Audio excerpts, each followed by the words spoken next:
Hi everybody, and welcome to Storyteller Spears channel for a very special New York by Night. We are going to do a little Christmas special for all of you, all of our wonderful Twitch and YouTube followers. You guys are awesome, so this is a little treat for you. To get us started, let's go around and see how all of our little Christmas ducklings are doing. So Articus, as the Tremere Felix coat, how are you? How does Felix feel about Christmas and the holidays? Bonjour. Well, let's see. During the holidays, he does remember it fondly. At rare times, his father would actually come home because usually he was out on fishing trips. So rarely when he actually had the opportunity, he actually really enjoyed it. When he went to college, it was mostly drinking, so he still enjoyed it. Nowadays, it's kind of an afterthought. When he's been living through the woods and everything, not much to celebrate, or even if you remember what day it is. So this is going to be a kind of warm new experience for him again. Awesome. And Koznark, as the Lasombra Ike Rogers, tell us how you feel about the holidays. Hey everyone! I'm really a big fan of Christmas. I like all the lights and all of the tree ornaments and trees and all the happy people. It's super fun, and I really miss eggnog, actually. But that's okay, because whiskey tastes really good. So out of people during Christmas, so that's great. Next we have Modiensis as our Brujah Nate Ward. How does Nate feel about the winter festivals? Growing up in my life, we didn't particularly celebrate any of these holidays. There was always the discussion of Christmas, and it was something that existed. But after my embrace and spending time in New York City, I just love it. There's the lights and just the hustle and bustle in the city, and just something so human about the whole experience and Claudia's, of course, gets very into the holiday, and it's very enjoyable to see the joy on her face during it, so. All right. And Elvish Dame, our Malkavian, Dr. Kim Brown. What do the holidays mean to you? Kim actually really enjoys the holidays, but it's also easier to. It's not really for herself as much as it's far easier to enjoy holidays when you have family that has children, because it's basically for them at that point. And she has a niece and nephew that she enjoys buying presents for and visiting at this particular time of year. And next we have Vani, the Toreador, Angel Vargas. Hey, yeah. So as a kid, Angel liked liked Christmas, but things happened. I started getting work in. I don't really have time for Christmas since getting embraced. I like it in theory, but in practice, again, I'm usually busy. My ghouls are out of town, so it's just another day where it's a little bit more festive. And last but not least, Super Chocolate Bear as Roland Jacobs, our secondary but just as wild Brujah.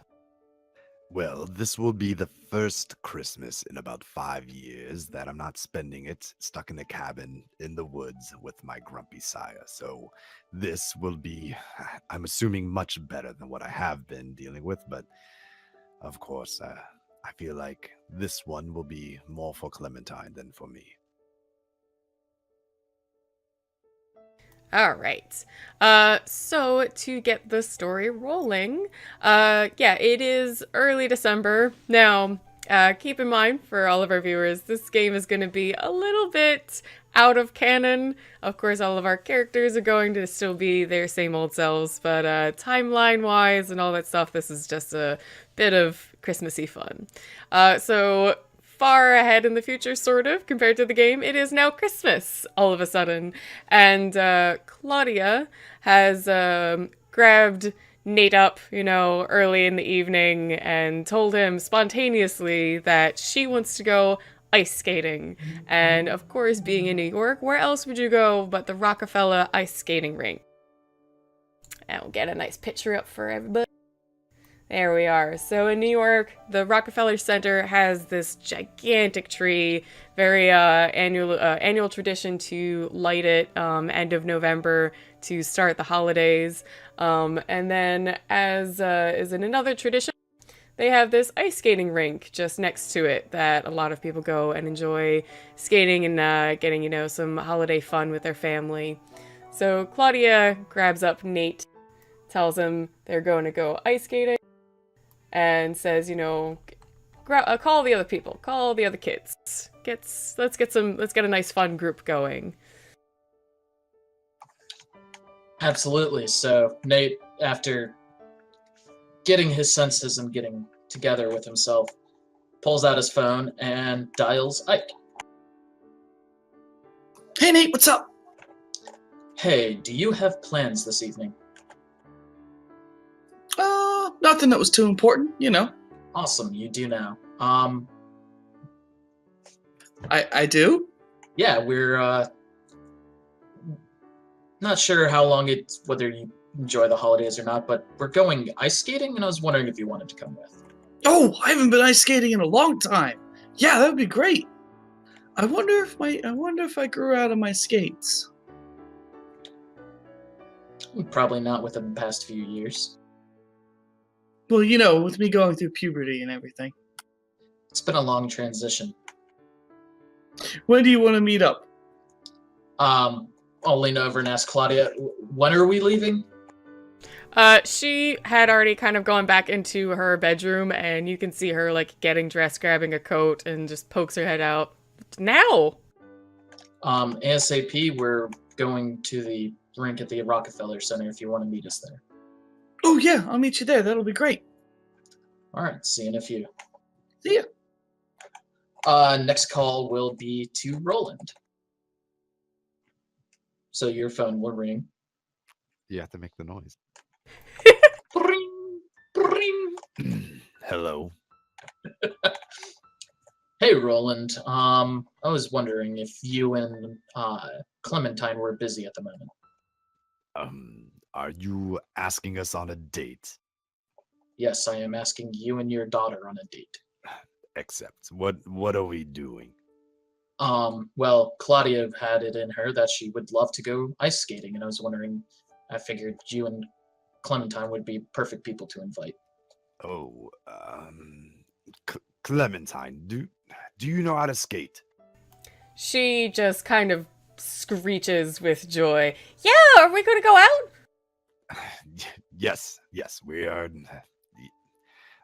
Nate, yeah, where are we going and when? Now, and we're meeting up at the rink at the Rockefeller.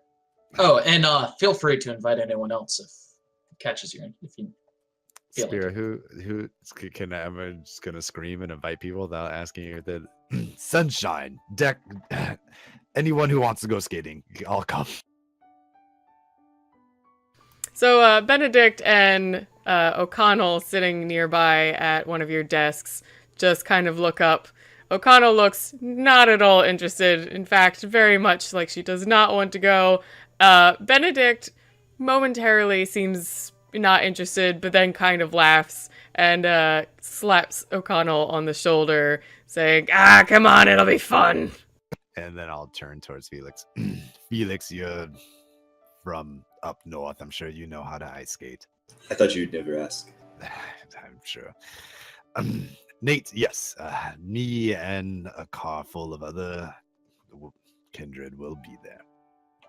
Perfect. See you in a few. And then finally, he will go ahead and call Kim. Hello? Hey, Kim. When was the last time you took some personal time? It might have been in the Okay, that has been far too long. So here's what's going to happen. You're going to call Vargas, tell him you can't come into the office today. You have the flu. And then you're going to meet us at the Rockefeller Center for ice skating. That'll go over so Hello, well. kindred sire. I have the flu. Yes. It's the kindred flu. The kindred flu. Very convenient. You wouldn't know about it. Precisely. So, and you're going Trust to take me, the I'm a evening off. doctor. All right. Sure. Yeah, I'll be there. Perfect. And if there's anyone you can think about, go ahead and invite them as well. Okay. Why not? And she will call Angel. Woo! Tech team. Woo! Hello. Hey, Angel. It's Kim. Claudia has, I think, decided to take Nate ice skating at the Rockefeller Center, and he's trying to bring as many people with him as possible, I believe, to lessen his misery. And I was wondering if you wanted to come. I do have this truck I got to work on from Boston. I had like 3 dead bodies I had to dissect. Fine. Yeah, right. Where are we going again? Rockefeller Center. I guess I'll meet you there. Yeah. Like now or like? Yeah, like when now. is It's this? like as soon as. Oh. All right, sure. Okay. All right, and everybody's off to the races. So, as all of you arrive, Claudia waits by a stand where you can rent or purchase ice skates to make sure that anybody that didn't already have a pair is able to get some. So, as you guys, arrive and meet up together, she gets everyone ice skates, and she drags Nate out, all just so excited and like childish glee, pulls him out onto the ice skating rink to start skating. He'll laugh and just can follow along with her, gently going around the rink, just following, I guess, the typical crowd of people in the nice circle. Yeah, I'll get some skates for me and Clementine and put them on her. Oh. Benedict decided to use his Mask of 1,000 Faces, and he actually looks like what you've seen before, which he's mentioned is kind of basically what he looked like before he turned. Tall, very swarthy man, like, tanned skin from being out on the seas. Pretty attractive, nice chiseled features, nothing to like write home about exactly, bit older, early mid-40s, short black hair and some scruff on his face.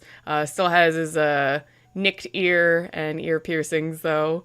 And O'Connell, who's not actually able to do mask, came along in a giant oversized hoodie so that the hood is very much covering all of her face, with another larger jacket on top with a hood over that, just to make sure there's no problem with the wind knocking it off. Her hands buried deep in the pockets, hunched over, looking like she's only doing this because Benedict said so.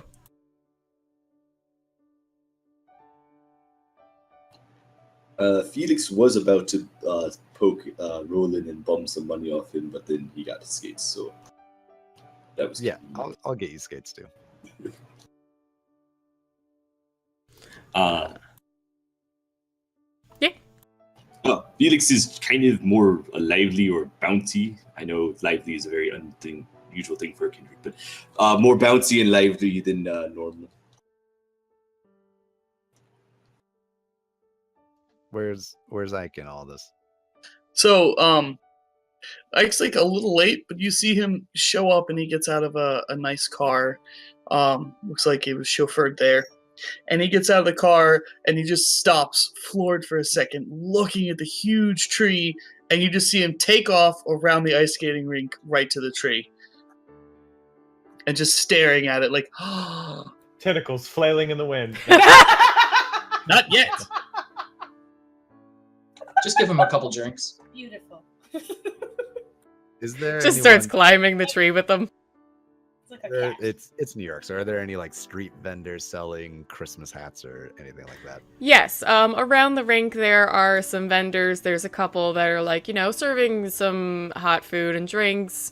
There's a couple like little knick-knack stands as well. There's some Christmas hats and little ornaments and plenty of I Heart New York kind of things for all the tourists that come in to check out the ice skating rink.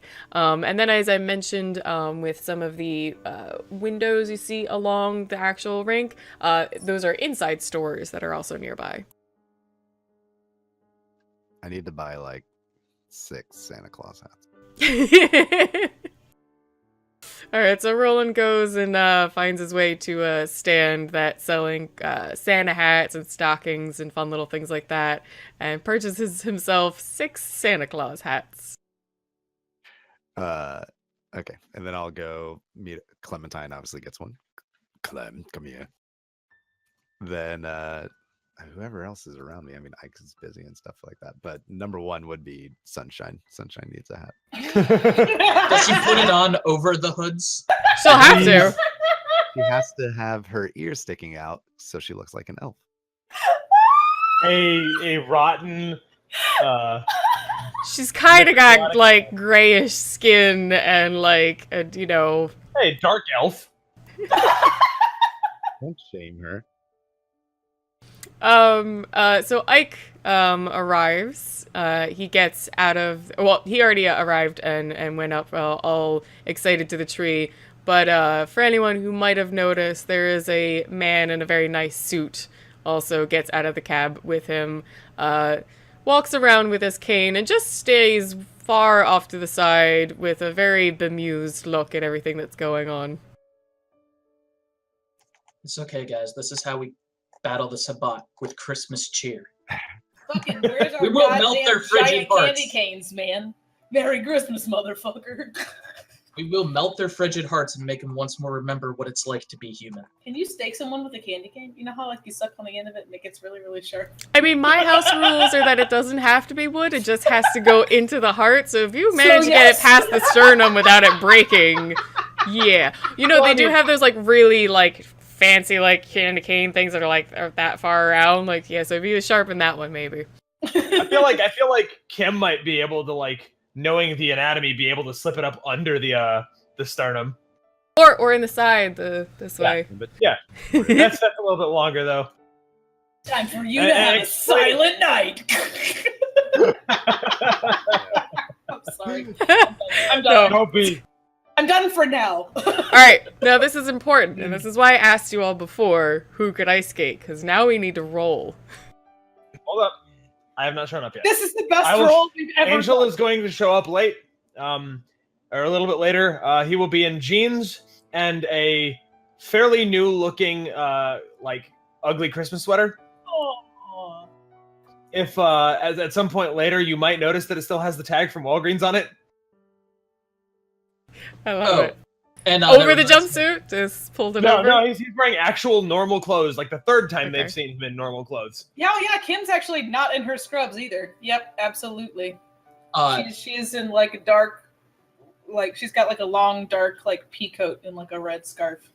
That reminds me that Nate would be wearing his normal button-up, but he's thrown a tacky sweater over top of it with just something ridiculous with like poof balls on it and like a Christmas tree, and just if anyone asks, he'll just be like, "Claudia got it for me." No, she Oh, I incidentally like to think I like to think that the reason that Kim got off today is because Vargas, despite being a complete douchebag, has just a little bit of Christmas spirit. Please.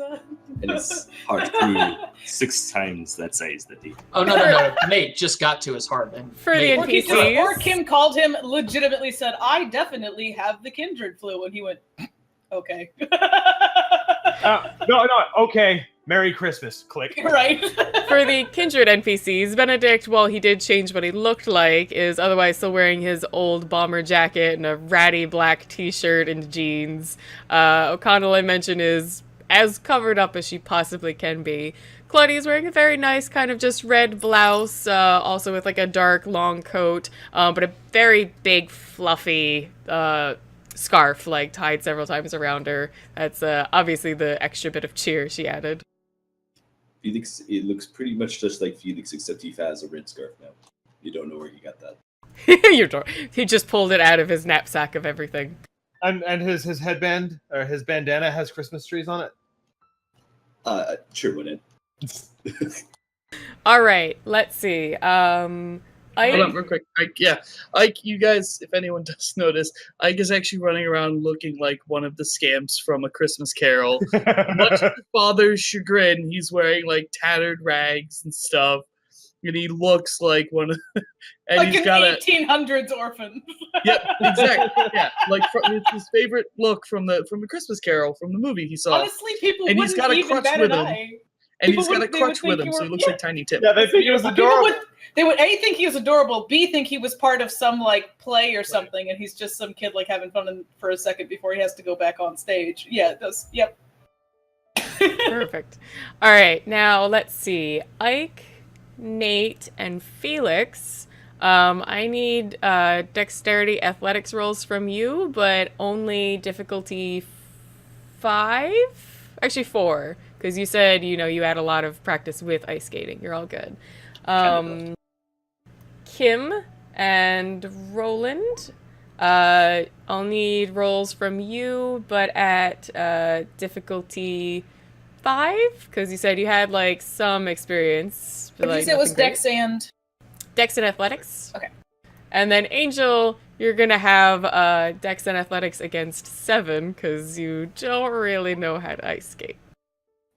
Grumble. I did. And for the record, I got 9 fucking successes.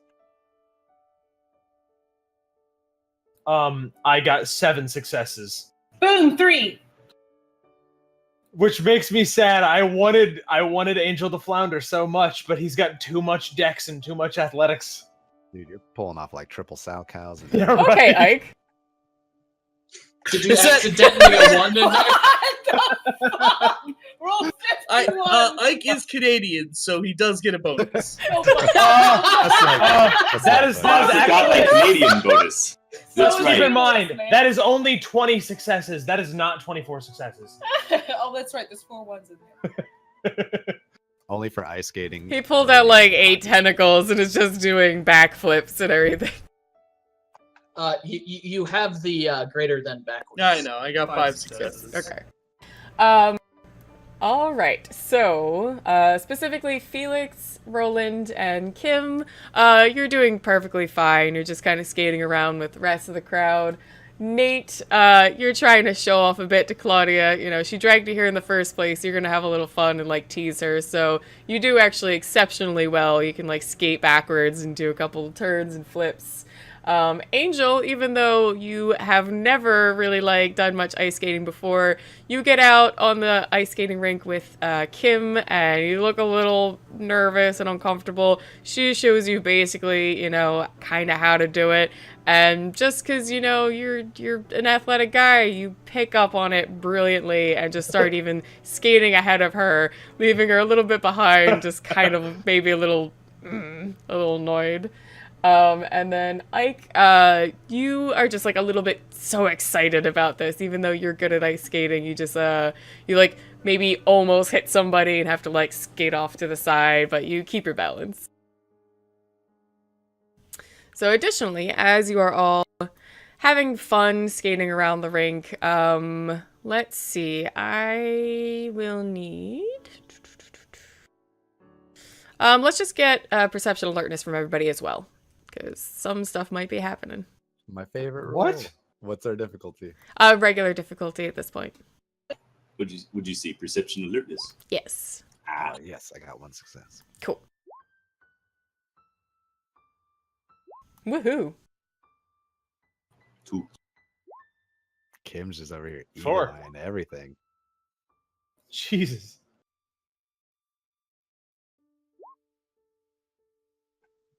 I'm sorry, 3. having us re-roll. What was that? Are they rolling? Perception alertness. The tree falls. I feel like that would be at least a lower difficulty for you to not notice it. Ike is screaming. Seriously, Ike's on his knees. No! Good thing we had a Curse you, spare. Guru! And God bless us, everyone. Throw the crutch angling in the air. Ike just goes like Hulk mode, spends 10 blood points, 8 arms pop out, and he catches it. It's like, no! You shall not fall! You know what? That's using your dark side powers for good. I approve of that. Nate, are you giving me a roll, or? Who? Nate.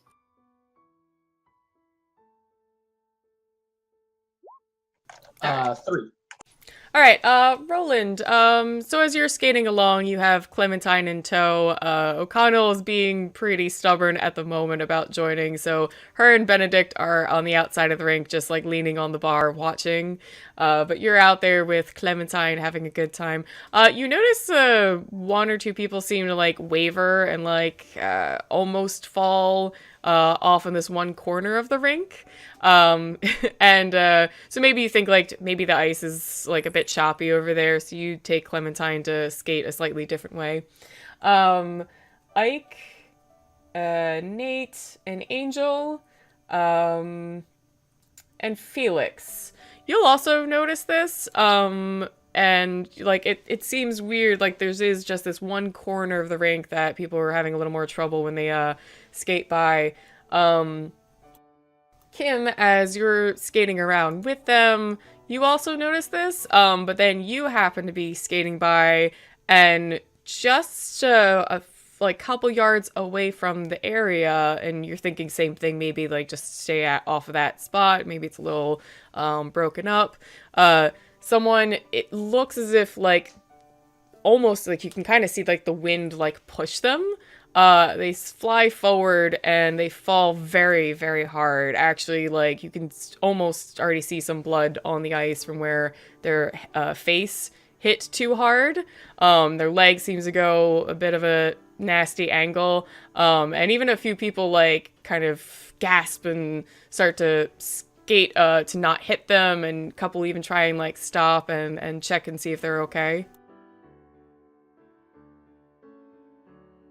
Yeah, she'll try to stop and like help the nearest person out.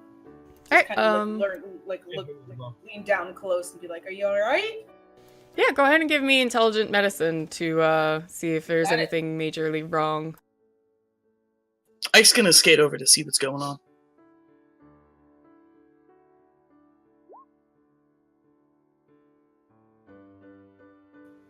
I still like the picture that Great. Ike is like 5 feet in the air and he's got his skates on his tentacles. So you bend down and you start looking the person over. They don't seem too bad. It definitely looks like they may have twisted or at least sprained their ankle, and there is like some blood on their face, but it was like them like kind of biting down nasty like on their cheek when they fell. So someone else comes up, suddenly they have like some napkins that was from a nearby stand, and person's sort of like sitting on the ice, kind of cleans himself up a bit, and they slowly try to get off the rink. Felix, you're skating around, and you'd seen all this. You also kind of noticed like that wind seemed a bit weird. Go ahead and give me a perception awareness roll. Uh-oh. These darn anti-Christmas ghosts.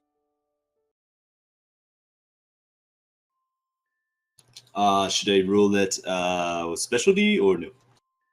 Yeah, you can go ahead and do that. Oh wait, no, I lied. I don't have that special. Never mind. 4. 4? All right. So you see what happened, and you're wondering if someone maybe pushed them, or like what was that weird wind that like kind of seemed to go by at the moment. And looking through the crowd nearby, you happen to spot. One moment.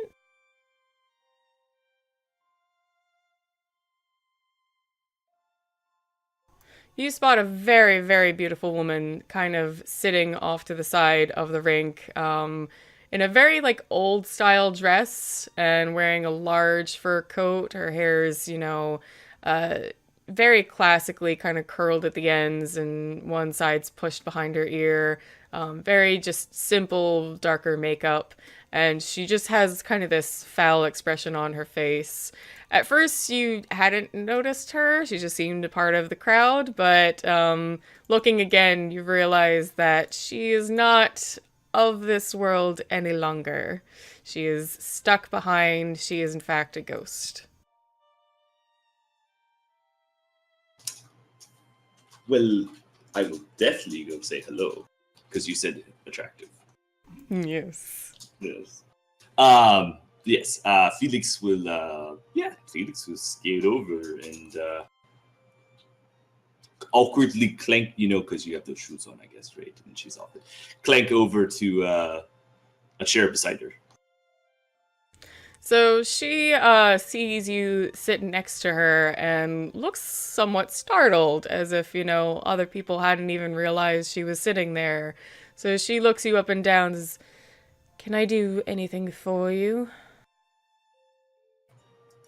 Possibly. Did you see what happened over there? And he points to the place where the vase plant.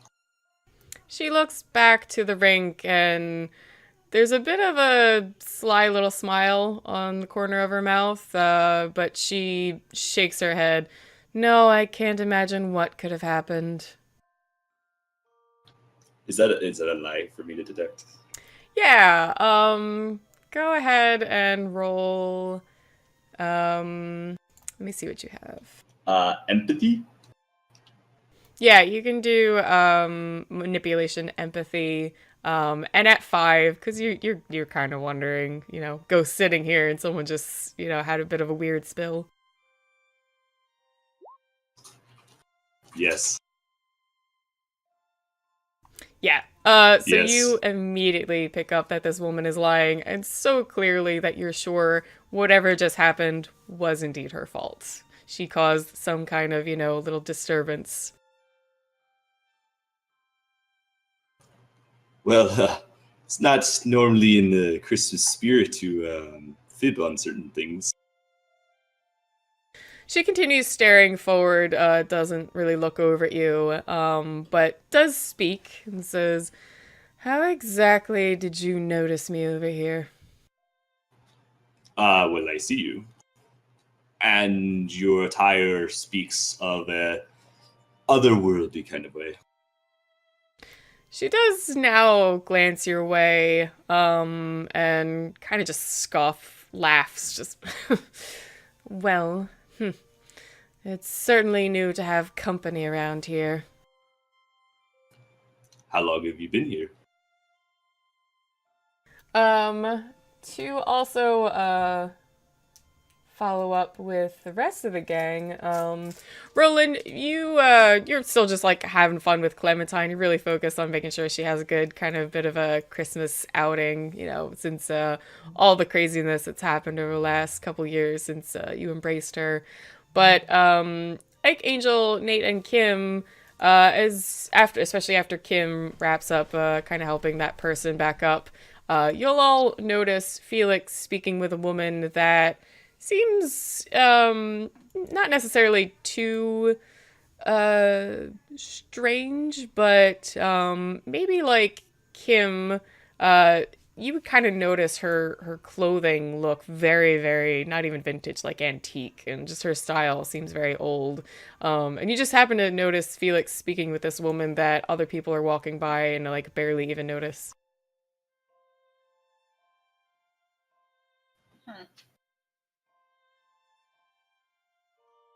Okay.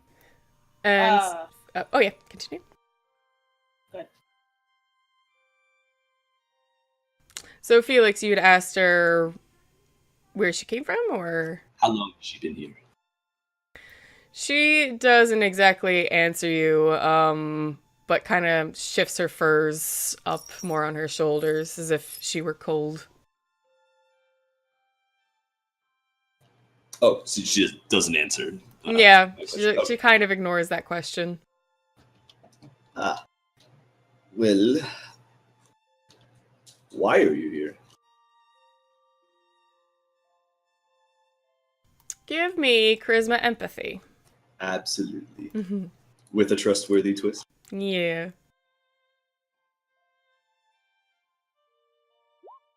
4. Oh, 3. Okay, that's still good. So she looks over at you, and momentarily it looks like she's gonna ignore you again. But something about the fact that you're actually talking to her, she seems very lonely, and if, you can kind of tell she has been here a little while. It's not a recent death. So she the 20s. seems... Huh? I'm assuming the 20s. Or Hmm. somewhere near there. So yeah, she seems to sort of open up in a way that you can tell like there's some sort of abandon to it. And she just sighs a little bit sadly. Well, I don't know exactly why you're talking to me or how it's just. And a couple walk by holding hands and laughing together, looking just entirely in love and happy, enjoying the season. And you actually see her almost kind of tear up and choke a little bit.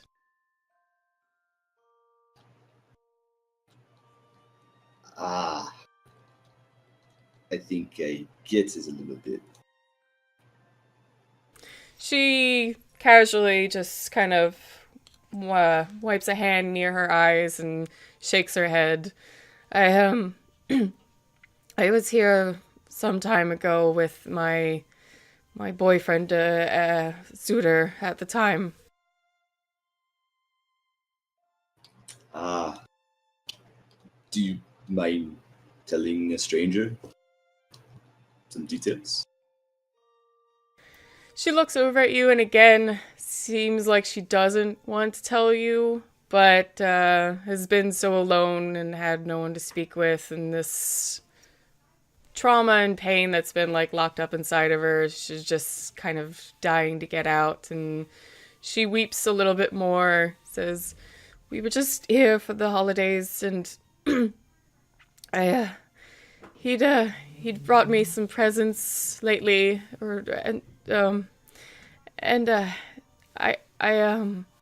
and she seems to kind of glance almost behind her and turns back facing the rink. It was different back then. It's none of these, anyway, more carriages, as it were, and a horse got loose." I see. And was he with you?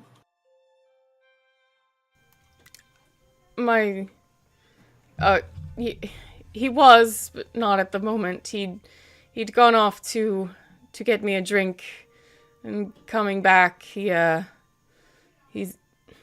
saw what happened and rushed to my side. She bows her head, still kind of sobbing, almost silently, and brushes her hair back a little bit. "I saw the ring fall out of his coat when he went to grab me." My condolences, dear. She sniffs and sits back up, trying to, have some more poise. Do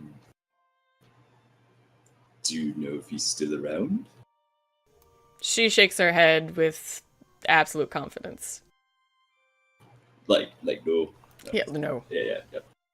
At this point, again, Angel, Ike, Nate, and Kim, you definitely see Felix speaking with this woman who's starting to cry, and again, people are just kind of walking around as if, like, this strange, sad scene is not happening inches from them. Ike's gonna skate over and Yeah. awkwardly walk over to Felix and kind of check it out and kind of walk up, smiling big, and then notice the crying woman. "Felix, what did you do?" I can assure you I have not done anything yet. "You better not ruin her Christmas spirit. What's wrong with you?" The woman looks up, seeing Ike, and looks startled again and looks between the two of them, very confused on all of these people paying attention to her. I see that you can see her as well. Felix, it's normal for people to see other people. It is. It is normal for people to see other people. Yes, I said that. Are you okay, Felix? Did you bump your head? I didn't quite spill like somebody else, but I was talking to and actually missed. Oh, what was your name? She looks over and seems, it's scandalous. She's crying in front of you and you don't even know her name. And she says, Maribel, and you? My name is Felix. Felix Cole. Ike's gonna walk up and like hold his hand out. Hi, I'm Ike. So Maribel sitting there with, she'd had her hands, clasped to her furs, stares very confused at your hand, but then slowly reaches it out. If you go to shake her hand, it will in fact go through it, and she will pull it back suddenly, holding her furs again. Felix, what did you do? You assuming? Goodness. Did Like, Kim and I see this? Like the whole. Yeah. You were staring in this direction because you were a little bit confused about like, who is Felix talking to? That's just like this poor woman crying off on the side, and Yeah. you'll see, Ike like try to go and shake her hand, and the strange sort of ghostly apparition going through, and she pulls it back. Did you see that? Did you like? Am I crazy? Like, did I just see what I? I mean, I saw it too, so maybe you are crazy, but let's see. I'm going to get a little bit closer, but not like right up on it, and just watch because something hinky's going on, and I need to make sure nobody gets hurt. Yeah, but I don't want to like crowd the crying. Yeah, ghost no. thing. So I'm gonna get like within like a round of being able to be with them. Yeah. Mm-hmm. Right. So Ike, you just saw your hand kind of fade through this woman's. Ike. What do I normally do? I don't know. There's always weird things happening around you. What I is- assume you did this. What is my profession?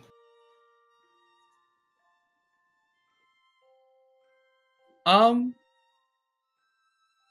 thought you were just the You one that tame rats? Okay. He'll take Ike aside for a second. Because he doesn't want to just start saying that out loud and, making her more uncomfortable, especially in her situation. Ike, she's a ghost. Yeah, I figured that out. It was kind of scary. You should warn people. Gonna bring your ghost date out and not tell anyone.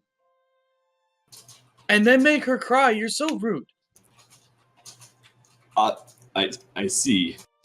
There have been assumptions that I did not realize conclusions of. No, I did not take her out here. I noticed her after she probably made that person spill. Or crash, I should say. Oh. And I'm a little surprised you can see her clearly, too. It's interesting. Typically, these are very more private conversations. Yeah, I don't know that I've ever met any ghosts before. Maybe are you rubbing off on me? I cannot answer that. I do not know. Do you put clovers in my hair or something? Makes me see ghosts. Yeah, well, I took it out earlier. I'm messing with you. I figured. Well, what does the ghost lady need? Do we have to go do something or find her loved one or find him in a retirement home and bring him here and they kiss and then they ascend to heaven? You watch a lot of movies. I love Christmas movies, okay? All right. Well, you definitely had something right. We should figure out why she's continuing to stay here. As Nate and Claudia continue skating around and spinning, she does actually kind of skate to a stop, holding Nate's arm, and sees the friend group slowly moving toward this one corner, and she just stops and watches for a moment. And as she picks up the woman that Felix and Ike were speaking to, she looks to Nate. Do you know who that is? I don't have an idea at all. I like her dress, though. Yes, it's quite stunning. Huh. And Claudia will start skating again, but you can see, like, every which way she spins or skates, she kind of keeps her eye on the couple. Are you just going to continue to watch, or do you just want to go up and join them? Claudia kind of stops again, and something looks like it's prickling the hairs on the back of her neck. Yes, I suppose we should go see who this new friend is. And she'll start skating that way. Then follow after. And Ike and Felix. So I'll turn back to Maribel. So Maribel, what seems to be keeping you here? She looks to Felix and she understands what he's asking, but shakes her head. I don't know. Well, why did you trip the skater? Her expression goes a little sour. She doesn't immediately respond, looking away, almost a little embarrassed, as if she were, caught doing something she shouldn't be doing. She shrugs and... What else is there to do? I mean, talking to us, that's a definitely healthy alternative activity. In a very upset but dry tone, she says, "You're the first to speak to me, and I can't even remember." Yes, and I would like to help you. As they're talking, Ike's standing close but next to Felix. He's gonna go, "Oh, was I second?" Was I second? What? She said you were the first to speak to her. And as she said, Ike's gonna go, "Oh, was I second?" Gotcha.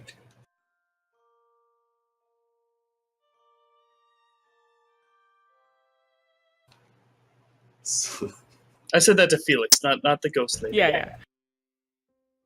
okay, you whispering to Felix, so you're gonna get a slight eye roll from Felix, just like a pat on the head.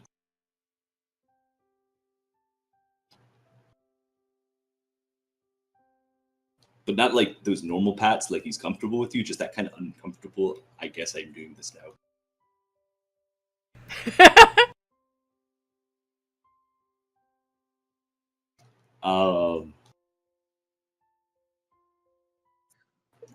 Before you start talking, I'm just go, "Oh, I'm gonna get Nate." I'm just gonna skate back up to Nate and Claudia. That's fair.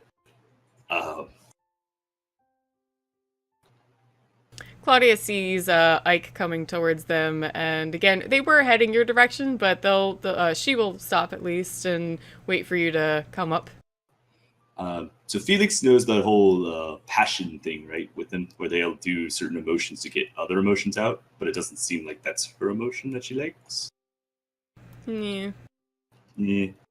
Well, they tend to make people feel an emotion typically, right? Yes. Mirabelle, what do you enjoy doing? What do you enjoy watching? Her focus seems to be wavering. She's just staring out at the rink and slowly answers you. I do enjoy the holidays. I suppose it does remind me of Henry. Ah. Writing down the suitor as Henry. Just take my note.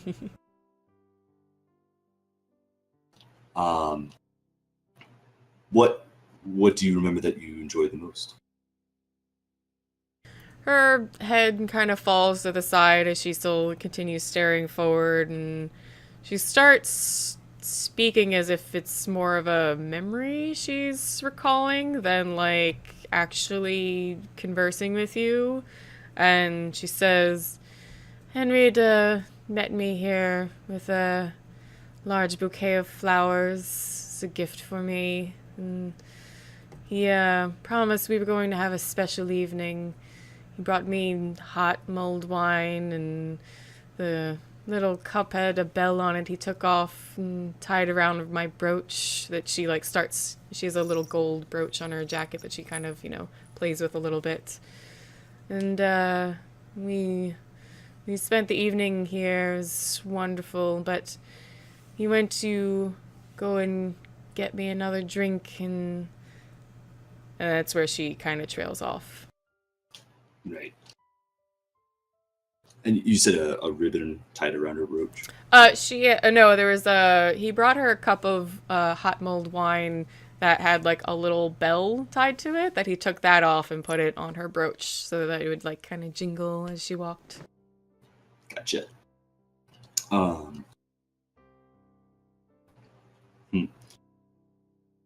He's trying to think what to do with this situation. You could go to the others. I'm going to think about it for a second. So Ike skates up to Claudia and Nate. Claudia was still kind of looking in a direction, so she sees Ike come up and she stops. Ike, is everything all right? Nate. Oh, hi, Claudia. Nate. Yes, Ike? Dude, guess what? Oh my God, guess what? You finished puberty.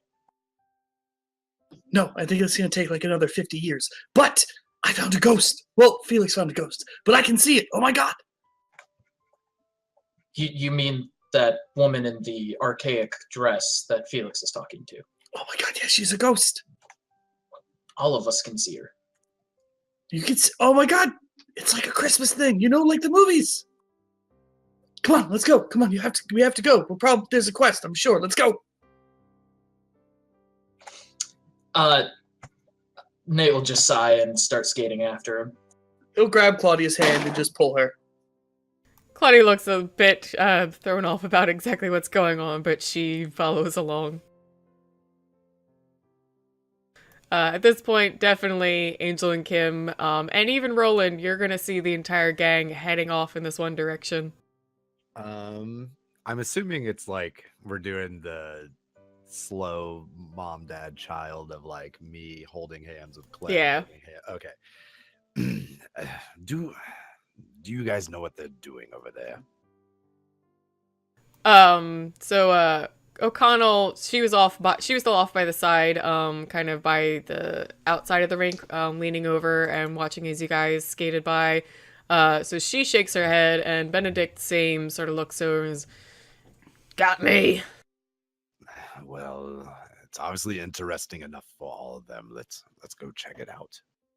So O'Connell and Benedict, who hadn't put on skates, they'll follow along the side of the rink as you and Clementine skate that way. Clementine looks up at you all kind of, starry-eyed. What's going on? I don't know, child, but there's only one way to find out. And we'll slowly skate over there because I'm afraid of falling in my nice clothes. Well, if everyone is gathering, then I guess Angel will go, but he's still wary. As more and more people seem to be gathering around where Maribel is sitting, she kind of starts looking more uncomfortable and a little bit concerned on all these people that seem to be paying attention and seeing her. Yeah, that would happen after 50, however many years of not being seen by anyone, and suddenly 8 people. Ike's gonna come up next to Felix and pull at his coat a little bit. Felix. Yes, Ike. We're in. Let's go. We're ready. Let's help her. How do we help? I am trying to figure that out. Okay. He's gonna like lean over to the lady and be like, "We want to help you, okay?" She's still kind of looking very thrown off of all these people, but she takes pretty well to Ike and his, enthused spirit, and she nods, still kind of confused though. Felix is starting to get a little confused too now that he's seeing this in his audience. He's like, did I accidentally cast something? Or is there some sort of rub-off with this? Well...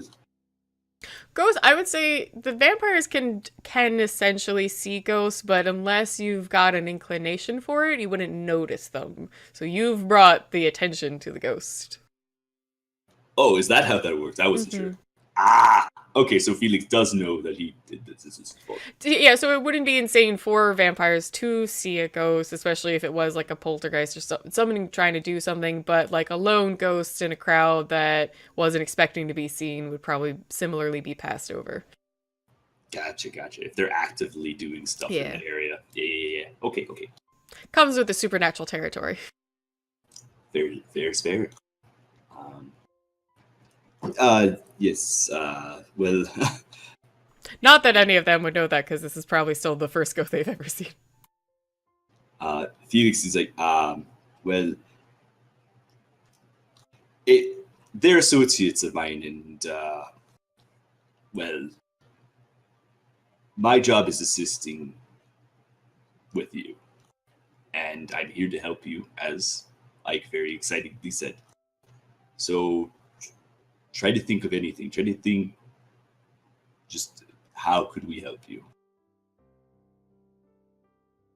Think about the emotions. What really drives you right now? The holidays. You were talking about that. You really enjoy them in, maybe the items that you were talking about that Henry had given you. She stares off, but instead of the unfocused gaze she had earlier, this looks like she is actually trying to think and recall things. She looks frustrated for a moment, shaking her head, and says, "Everything's such a blur. I all these years, just nothing really seems to stay. All I can keep thinking about is that last night with Henry." What does Henry look like? What does he dress like? Well, he was a mechanic, and so he's a bit rough with his hands, bit but he was clean. He kept himself well. He dressed modestly, nothing extravagant. I'd really fallen for him for that fact. So many men always tried to win me over by wearing the most expensive suits and telling me about their jobs and their finances. It was always so frustrating. Huh. I actually have a mechanic friend here.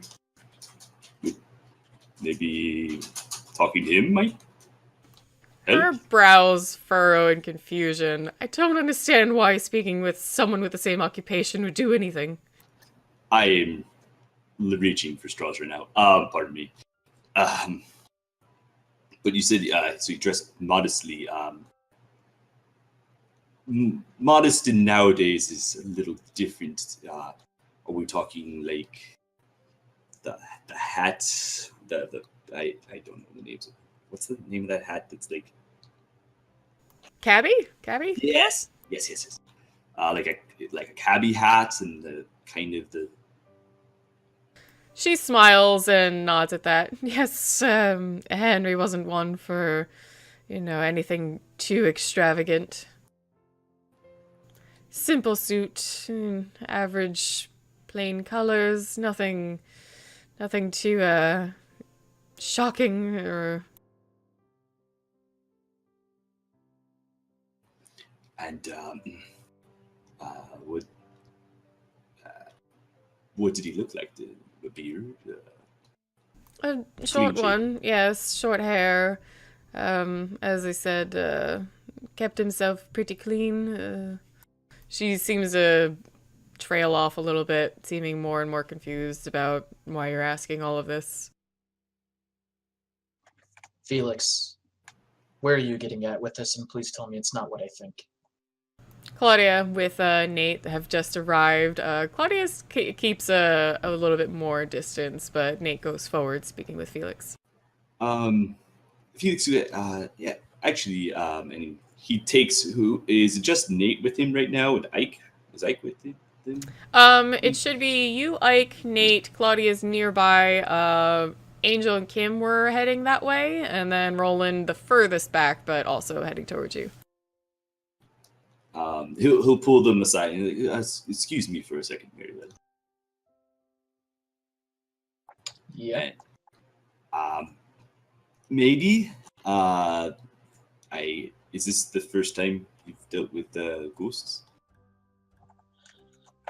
Yes, this would be my first time. Okay. They run off of emotions, generally speaking, both positively and negatively. To properly see her ascend from here, basically you need to kind of overwhelm her with positive emotions. I mean, you can do it with negative, but that usually leads to worse events. So, yes, I am slightly proposing this. Her emotions seem to be driven off of her suitor, Henry, a mechanic who's clean and modest. I only had know one mechanic. As you're speaking with them, the music in the area had been playing some pretty standard Christmas jingles, very simple music, all electronic. There's no live band at the moment. Sometimes there are, but right now it's just music being pumped out through speakers. It had been really like classical stuff, but it just recently switched to more of like a pop tune that's like, just overly just little like a little extra upbeat and not a classic tune at all. And you'll actually hear Maribel from behind you kind of hiss in like disgust. Speaking of negative emotion, the Peter pick.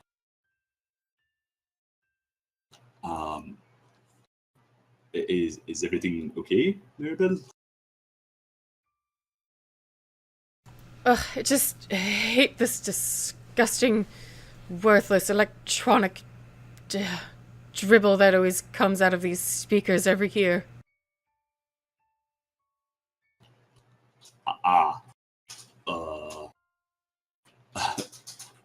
I'm not a fan either.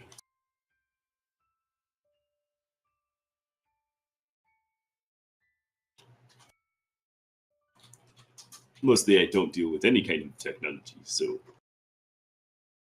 So she looks towards the speakers and just, again, kind of shakes her head in disgust. And they used to play real music, live instruments, an actual band. I can't believe they've just... Ugh.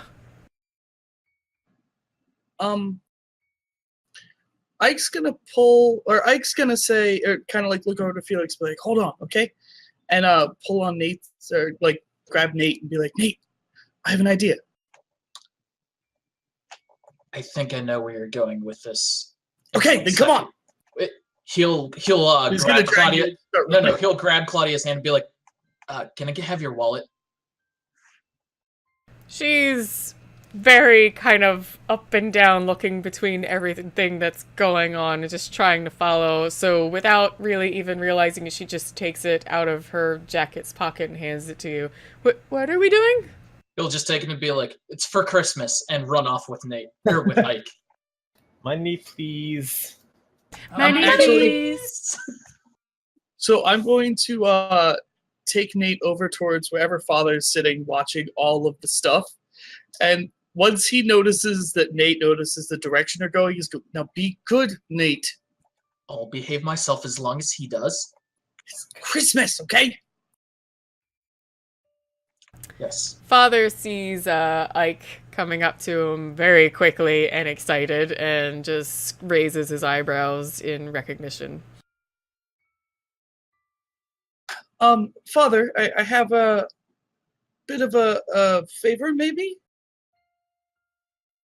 Karen looks confused but nods. Yes, Ike, what would that be? You're, fancy. You know, proper.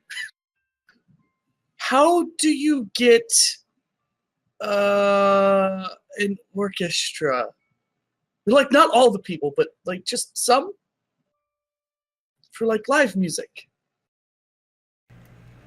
Ike, can you explain what you're asking for and why?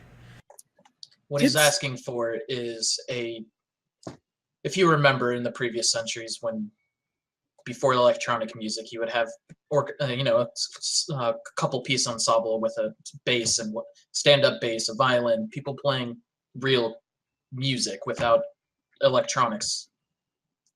And he's asking for that to hire an ensemble. Karen looks to Nate and nods. Of course. Are you a friend of Ike's? Yes. I take it you're his father. Well, and he reaches a hand out to shake yours. Karen. Nate will noticeably kind of like hesitate for a second before finally extending and returning the handshake. You do a fine job interpreting my child's erratic ramblings. Ike, why... Alright, well, to answer your question, I suppose you would, reach out to perhaps a school, one of the universities, see if they have a, group that would be available, have the time. Of course, you would probably want to pay them, or at least offer. Come on, Father, you know people and places and all sorts of stuff. Can you kind of make that happen? We have money. Karen sighs and pulls out a cell phone. It's actually like a flip phone. He flips it open and just starts dialing a number without even looking at it and holds it up to his ear. He kind of also gives you a bit of a hand wave to, go back to skating. Okay, we gotta get this music turned off now, Nate. Yes. And Nate will just follow me and start skating towards basically wherever the entrance area. I don't know. Do you have to pay to use this rink, or is it open to the public? But I'm still assuming even if you don't have to pay, there's still a employee of some kind overseeing. And there's usually like kind of a bit of like a wait to make sure that like there aren't hundreds of people all trying to like get out at the same time, but otherwise people manage to use the rink, fairly evenly. There's a bit of a pay as well. That's why people can sometimes often like rent it out for a whole like big party sort of thing. So there are a couple people back at that stand where the ice skates are being rented and sold. I'll just skate up to the closest clerk and just be like, excuse me, can I speak with one of your managers or whoever's currently supervising tonight? There's a young girl with her like hair up in a messy bun, wearing a big hoodie and another jacket with it looks really like kind of puffed up with like all the layers that she's wearing, and just like chewing on a bit of gums. Like, yeah, I can get a hold of Gary, I guess. What do you need him for? Hi, my name is Nathaniel Ward, and I'm just looking to make a request tonight, and I was wondering if you could make it happen. Yeah, I'll have to track him down. I don't know where he went, but give me a few, I guess. Absolutely, but if you could be expedient, that would be delightful. She just like chews her gum and stares at you. All right, Angel and Kim It's me. and Roland very shortly afterwards, you'll arrive at that corner where you see, just as you arrive, Ike and Nate running off and Claudia handing Ike a wallet. What's going on? What was? You know what's going on, Felix? Like, Oh, you went up to Felix? Sorry.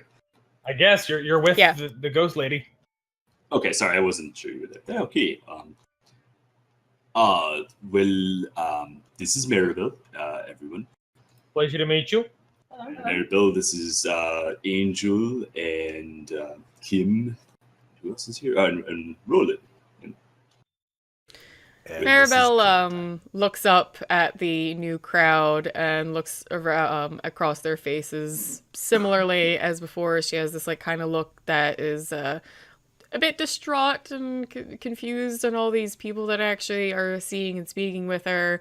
As she sees Angel, she does look a bit startled and then like kind of turns her face away. Maribel, is this something wrong? No, it's nothing. It sounds like something. She's And kind of Angela curls look up around more a into little herself confused. and like readjusts her furs. Um,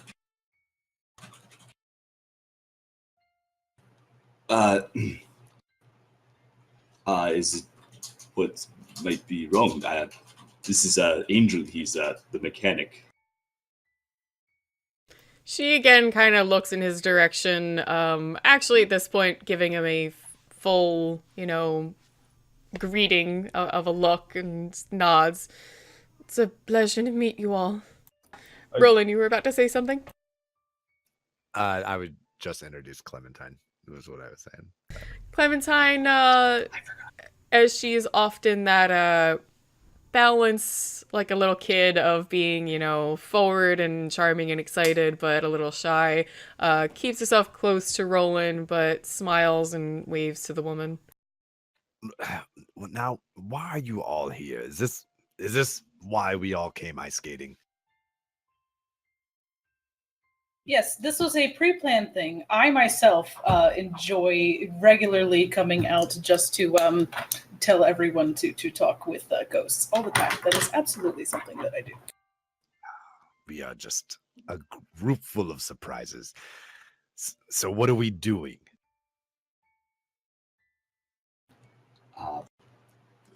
Felix Greg. Well, I was talking with Maribel, and we were talking about her past and some of the events that led her to being stuck here. Sorry, Spirit, I don't think I caught that part. Just by looking at her, do we know she's a ghost? No. And so like Angel and Kim like kind of heard some of that talk as they came up, but you were still behind them, so you would have been a bit more like, what? Is she being followed? Why is she stuck here? Well, when you pass on, you're usually put to a location or an item. Felix, stop being weird. She's just here. She's not passed on. Angel will give him a little bit of an odd look. Maribel, may I try to shake your hand? She looks a little hesitant, and definitely Roland's more forward attitude compared to yours is putting her a bit at edge, but she slowly reaches out a hand, coming out from her heavy furred sleeve, and Roland, you will see, much as Ike did when he tried, Felix's hand goes through hers, and she takes her hand back to her coat. Thank you. Okay then. What's Clementine doing? Big, round, excited, just shocked eyes. Completely speechless. Um, What can we do to help? Yeah, exactly. so, most times, they feed on a positive emotion, and that helps them ascend. We were just talking about her past with Henry, who she who's her suitor, and the events that made her fell in love with this place, and then some of the things that has modernized and has upset her, including music, specifically electronic music. Well, there are often live musicians near the subway, especially this time of year. I've seen at least a couple of four-string quartets in a couple of places there. Not to mention, I could probably get some Tories in on this. Yes, I think Ike had an idea because he just zoomed off with Nate. I would definitely see what they're up to. I will stay here with Maribel and try to figure out what might be required. So, Ike and Nate, maybe you step aside for a little bit. You do see the young girl eventually trail off, and about 5 minutes later, as Felix and Kit was speaking with everyone on the other side of the rink, she slowly trails back with a large, heavy-set man, not even wearing as much clothing as, his young employee. He's just kind of got a heavy jacket on and a beanie. Comes up to the stand, looking around for the two of you. Nate will smile and immediately approach him, holding out his hand. Hi, I'm Nathaniel Ward, and who do I have the pleasure to speak to? My name's Gary. What you want? Gary, it's absolutely wonderful to speak to you. I was wondering if you guys would be willing to honor a request of mine tonight. I appreciate that you guys are providing music for everyone, and it's great. However, my friend here and several others were wondering if we happen to supply the band, that if you would be willing to turn the music off so that we can provide a live music for the venue tonight. Gary kind of folds his arms and looks annoyed. What the hell are you talking about? Look, we got the music playing from our speaker set up. I don't even run this. And he almost says shit, but then, kind of tries to catch himself with the young crowds near him.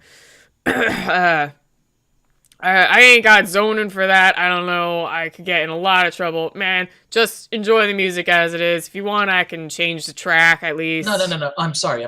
Where are my manners? And he'll reach into the pocket into Claudia's wallet and pull out a couple hundreds and go back out to shake his hand and just set in his hand, grabbing it kind of slightly, not too obvious, and just be like, I am so sorry for being rude about this, but if you could please turn off the music when I request, I would be very thankful. He looks down at the wallet and then back at you. You trying to bribe me, son? I told you, I don't run any of this. I just work here. I'm told to turn the music on and to turn it back off. Ike's gonna pop in for a second. Sorry, sir, but do you think I kind of really like the movies and stuff, and it's always live, there's like people playing the instruments, and I would really, really like it if we could do that. I mean, but you don't have to do anything. We're gonna get the people here, please. He says in Christmas Carol garb. Gary keeps shaking his head and just says, Kid, I'm sorry, I can't help you. This is out of my hands, and I'm not getting in trouble for changing anything. And he starts immediately walking off. Nate will grab him by the shoulder before he can walk off, activating the first rank of presence and turning him back towards Nate. Do you want me to go well then. Charisma plus performance? Hope you roll Yes. a lot. I'm going to put Christmas into whether you like it Charisma or performance against 7. Look, either this man is going to find the spirit of Christmas, or I'm going to escort There's him a lot to of the people afterlife. around. This guy has decent willpower.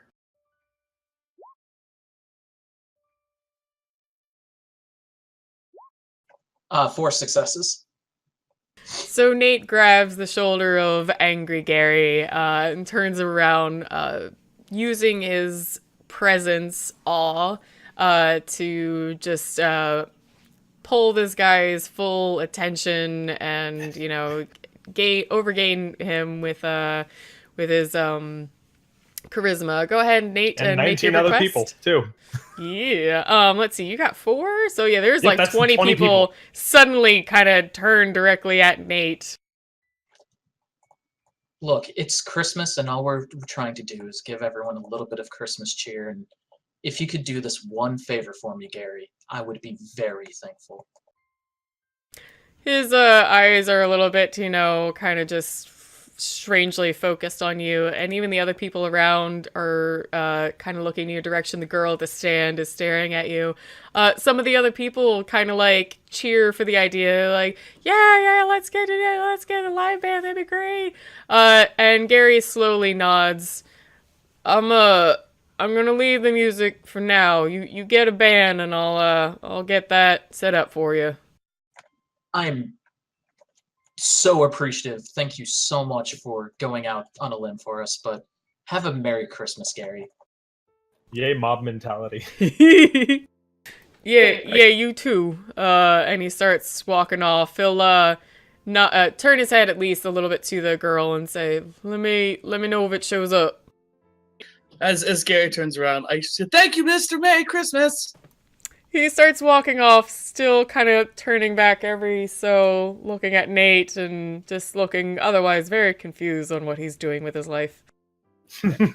So, Angel, Kim, you are with Felix right now, kind of learning exactly what's going on, and Roland, you've just figured out that ghosts exist. With Clementine close by your side, looking interested, excited, surprised. If you look over at O'Connell and Benedict, they both kind of look a little nonplussed. And so they're not on that. Are we on the ice still or no? No. You're like just kind of outside the rink, so like nearby. But Maribel was like sitting in a chair.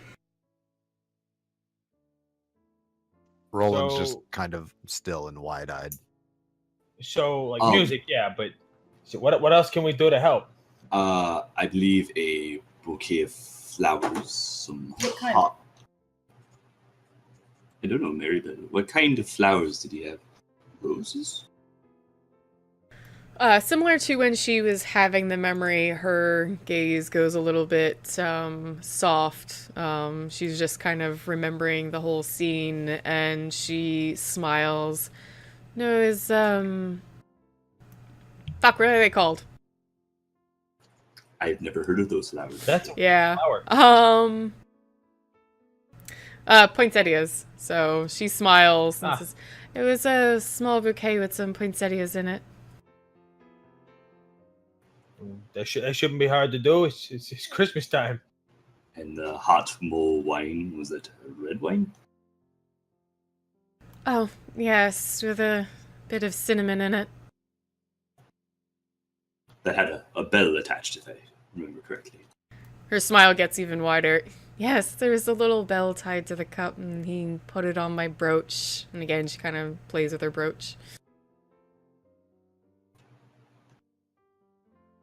And I know you know this is saddened of it, but the ring. What did the ring look like? Her gaze begins wavering between like the happy memory she was just thinking about, the bouquet and the wine, and the sadness that she only saw the ring as she was dying. And so actually she kind of squints as if it's hard to remember the full details, and she shakes her head a little bit. It's silver. I remember it shining in the snow. It was simple. It was just as Henry liked things. And Felix will turn to them and go,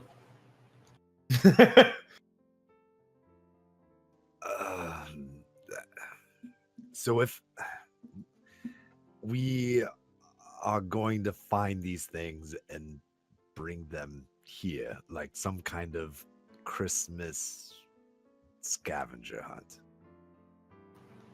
Yes, that is a apt way of putting it. Saying it, Roland. Isn't the point emotion as well, though? It's not enough to just bring them here. You have to mean it. Is that correct? Yes, setting a mood and atmosphere, now electronic music going, things like that. Think of it almost like recreating the event, I believe. What do you like? Maybe what year did all of this happen? Maribel looks to Angel, and very much like when Felix asked, she seems a bit shy to say, almost as if you asked her age.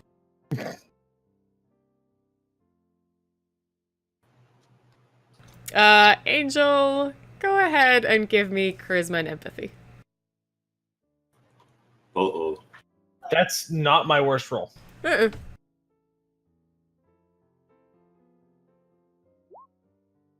Two successes. All right, go ahead and ask her again. So, don't mean to pry, but like, what year did this happen? She's still looking at you, but then she turns her head with a bit of a shy tones. 1892. I'll smile and say thank you. I think that'll help.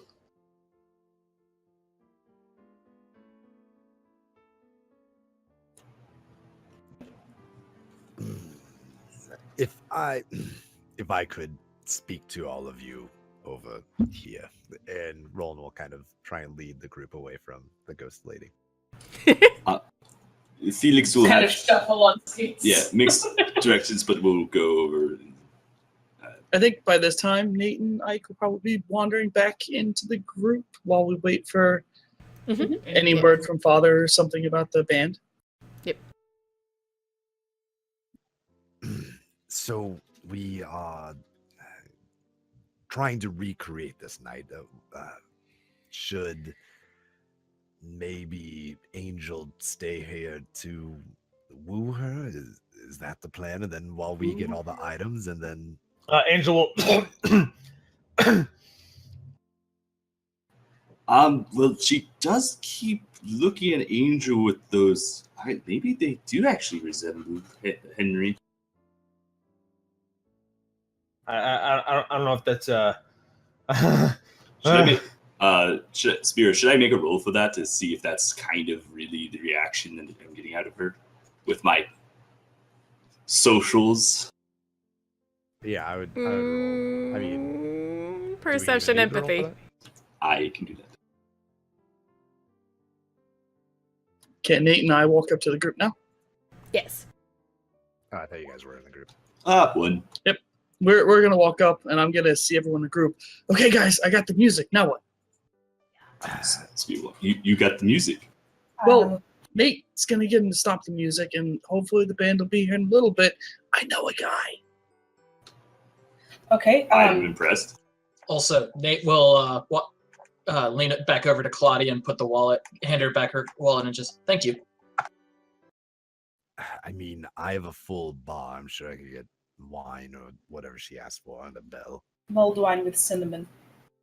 And she needs a simple bouquet of poinsettias as well. And a ring. That's the hard part.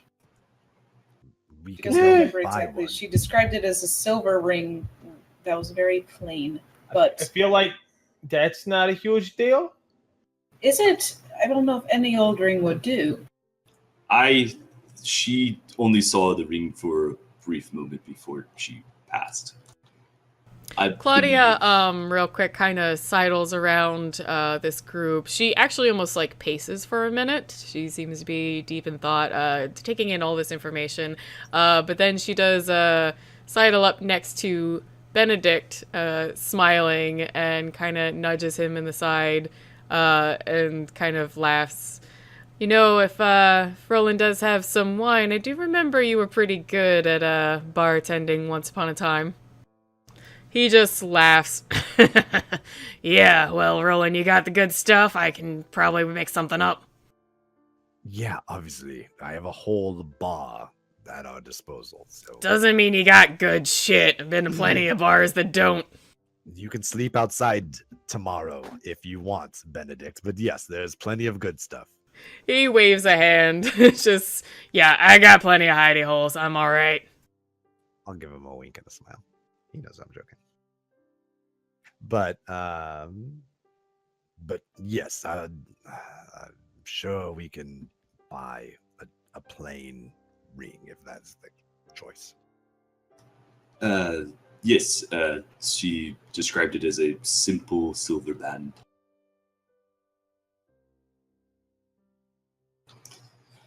Hot mulled wine with a little bell on it, and sorry, Spira, I got one success on that empathy perception check. I will say, based off of that kind of description she was giving, and your own kind of concept of like thinking, you were starting to think that way, and then you saw her like looking very shy anytime Angel was speaking to her. If you've a slight suspicion, maybe that's the direction it's going. And I think we have our Henry. He points towards Angel. I feel like maybe not me. Mechanic, clean-shaven, and modest dressing. You don't have to kiss her, Angel. She's a ghost. I can actually make that work. I don't think that'll be necessary. But in the past, they dressed a lot more fancier than we do today. So it would be a simple suit with, the driver's cap. I have a suit, I guess. Yeah, just not the full coat. You'd be without the coat. Not my last name. Yes. I'm gonna. Are be we recreating the exact event, or are we just making it feel nice and Probably nice. The exact event, we would want to not lead to certain things, but she was very fond of...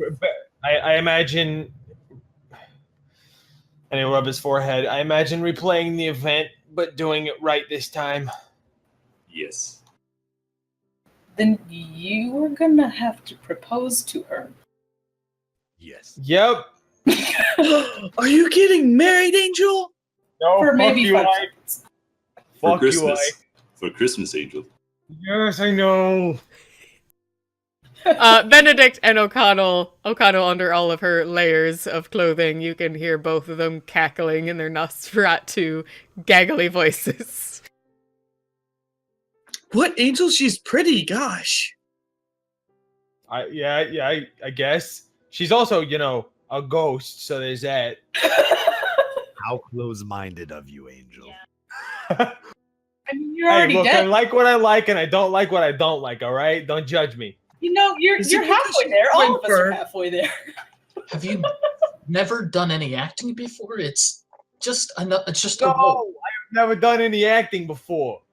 You got one done performance. You don't have to act. Multiple dots in performance, actually, but that was all practicing that's with awe. No, That I was know. him staring in a mirror and, awing himself. You can do this, Angel. And, walking through the city and being like, aw. Freaking adorable. Okay, man. that just made me think of the scene from Spider-Man 3, and Right. I love it. Okay, so who is getting... I'll get the wine, me and Benedict. Who is getting the flowers? I can get the flowers. I also think it might help if we had maybe different attire as well. Kind of help. You need all of us dressed. Ike's gonna Why like not? smile happily and look down at him and be like, "I came dressed." Yes, you did. Good job.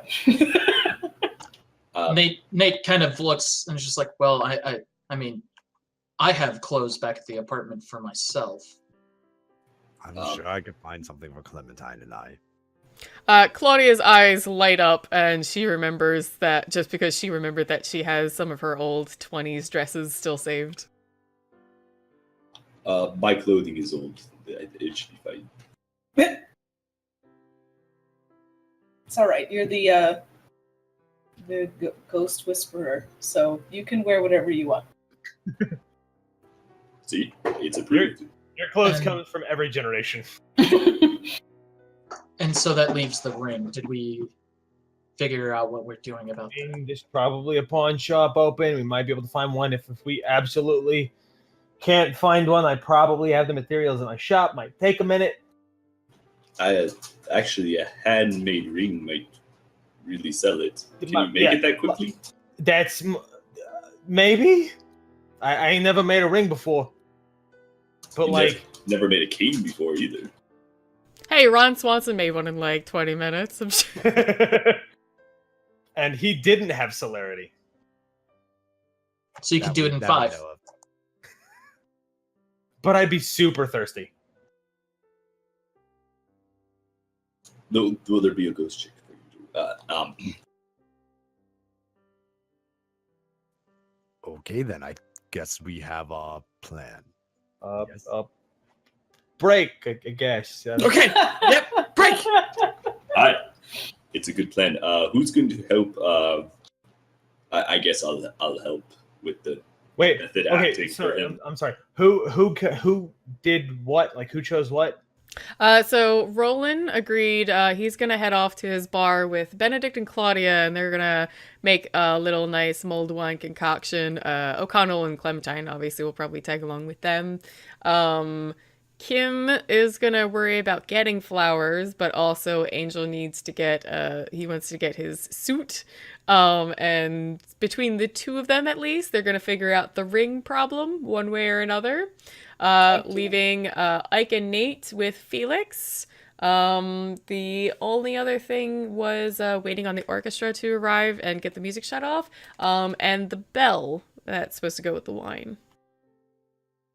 Because I feel like more people than just like Kim and Angel, like they could go get shit too. So like, Nate was gonna go get his clothes and maybe a couple extra jackets or whatever he has from his old attire and get changed into something more period.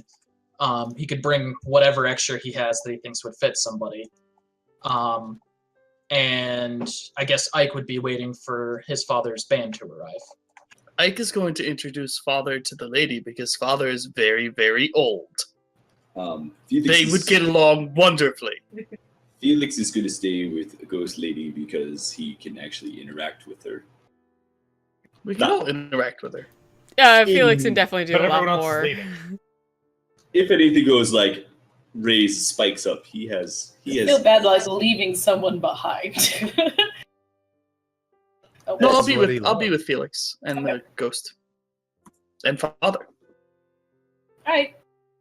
All right. So Nate was gonna go get his clothes as well, but he'll be back and then probably rejoin them off in the corner area of the rink. To start, let's have Kim and Angel are heading off to get a suit, some flowers, and figure out a ring. Cool.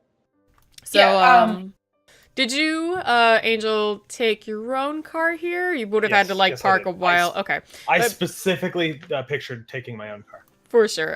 Manhattan upper area where there's a big festivity thing, you would have it parked a little while. So Kim and Angel get to huffing it back to Angel's car and head back to probably his shop, Try and Celestial. find, maybe see if we can find some pawn shops or florists, like anywhere that would have a poinsettia, which is basically any kind of store in Mhm. December, and maybe some pawn shops to see if we can't find a ring. As you guys are heading along back down south of Manhattan, in a way to head to Celestial Customs. You do see a couple pawn shops. It wasn't too late in the evening because Claudia was all excited and drove you all out to the rink early on. You do find a florist that's got some poinsettias. You actually have to ask her to kind of make it more into a bouquet. They're kind of potted, but she does that for you, and hands them to Kim and gives a little smile to the couple. Where meanwhile, I'm like on my phone researching like 1920s or 1890s wedding rings. You're gonna party like it's 1899. And then yeah, as you continue along, you stop at a pawn shop. They have like some rings available. A lot of them are super gaudy, like oversized, chunky, bullshit, ugly kind of costumey rings. And there are a couple plain silver rings, but they're more in the like men's sizes. So with these gaudy, like ridiculous gaudy ones, are there any pearl rings? No, there's a couple with like some simple gems or like crystals in them, but you don't see any pearls. Sounds like you're just gonna have to make your own. Make my own pearl? Yeah, Yes. Just take a bit of sand, put it in your mouth, and hold it there for a very long time. Swish all the way while you're going back, and then place it. Or So any pearls perhaps is pearl for- necklaces? You do see a pearl necklace. There is a Okay. very simple one. It's like kind of a choker style. So there's about maybe like 40 on a band. Right. And yeah. Then I will, because yay, lots of resources. I will just get the pearl necklace and then like maybe a band that is more feminine looking, even if it's in men's size, and see if I can't work on that. Okay, yeah. So you purchase those 2 items. Shopkeep, rings you up, and you head back out, heading to Celestial Customs.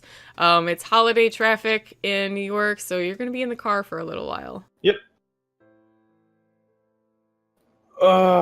This is not how I expected to spend this evening. Well, at least it's actually semi-pleasant. And it's for a good cause, like, letting someone pass on. I mean, it's only till death do you part, so. What happens? What happens if you're both already dead? I mean, that's we. Oh wait, no, it's just a proposal. I was about to say we need to get a minister. No, we don't. Maybe actually it might not hurt. Just in case the proposal doesn't do it. Shit. I'm worried. I'm hoping that maybe Felix will know something of what to do. Although I have my doubts, but I also think that he's helped before. He's gotten a ghost out of my morgue before, so if that's reassuring at all. Kinda. Let's just get this ring.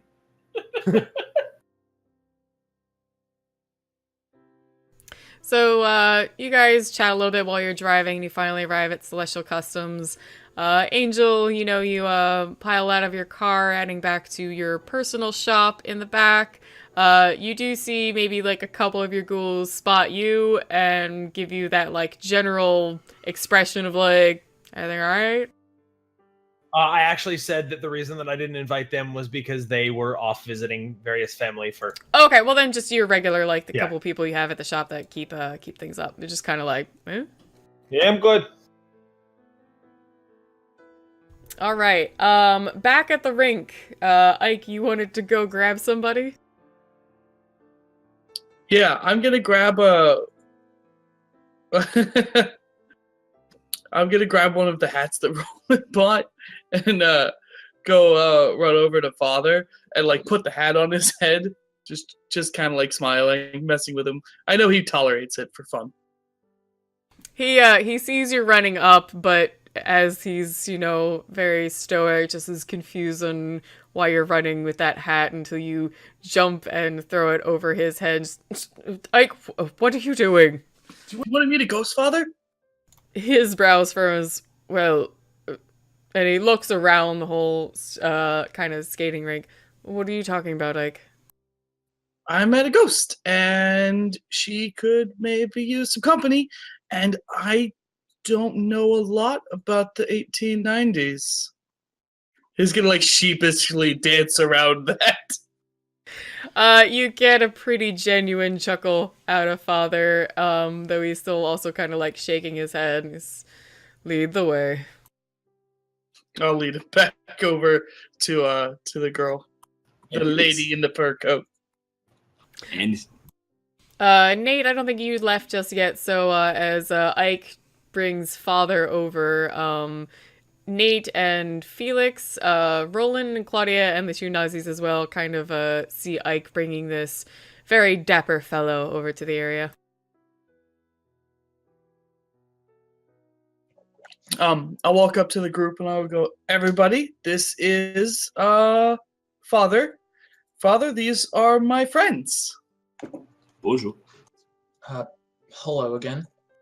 And I'll go, this is Felix, this is Dr. Kim, and this is Roland. And his... Dr. Kim is with Angel. I'm not here. Oh, that's right, she's not there. That's right. Sorry. And this is Roland and his daughter, Clem. Child, Clementine. Clementine, say hello. Clementine, still kind of keeping close to Roland's side, but very friendly. Hi, and she waves to the tall, well-dressed man.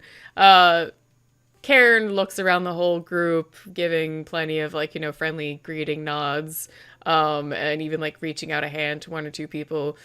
Karen, it's a pleasure to meet all of you.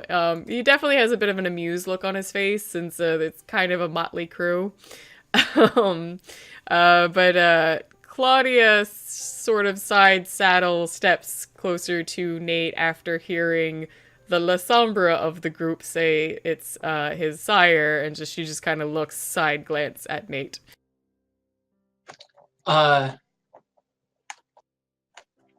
Nate is kind of half smiling the whole time, glances over at Claudia and just it's beginning to feel a lot like Christmas. It certainly is, Nate. Well, we've got to go get changed, don't we? Pleasure to meet you, sir. We'll be back shortly. And kind of with her arm around Nate's shoulder, swivels him around to go off. And then finally, at last, I'll introduce Father to, what was her name? Maribel. Maribel. I'll go, and this wonderful lady is Maribel. Maribel, this is Karen Stark. Maribel looks up at Karen, and something about her attitude seems to gently shift. She seems almost comfortable with him as he approaches her. He doesn't even reach out a hand. He kind of gives more a half-waist bow, saying hello to her, and then stands off to the side, and starts speaking very more quietly to her, and she just sort of nods to a couple of the questions he asks. Ike, and he says that in a more low voice. Is your father from the 1890s? I don't know. That was a guess, but I know he's very, very, very old. So it looks like it worked. Fair enough.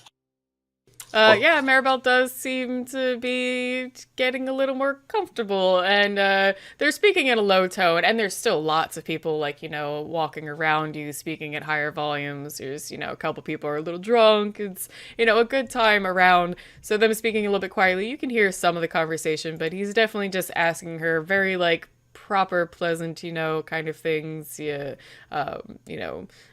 where she was from, and complimenting the coat, and very simple things. Did nothing to rile her up.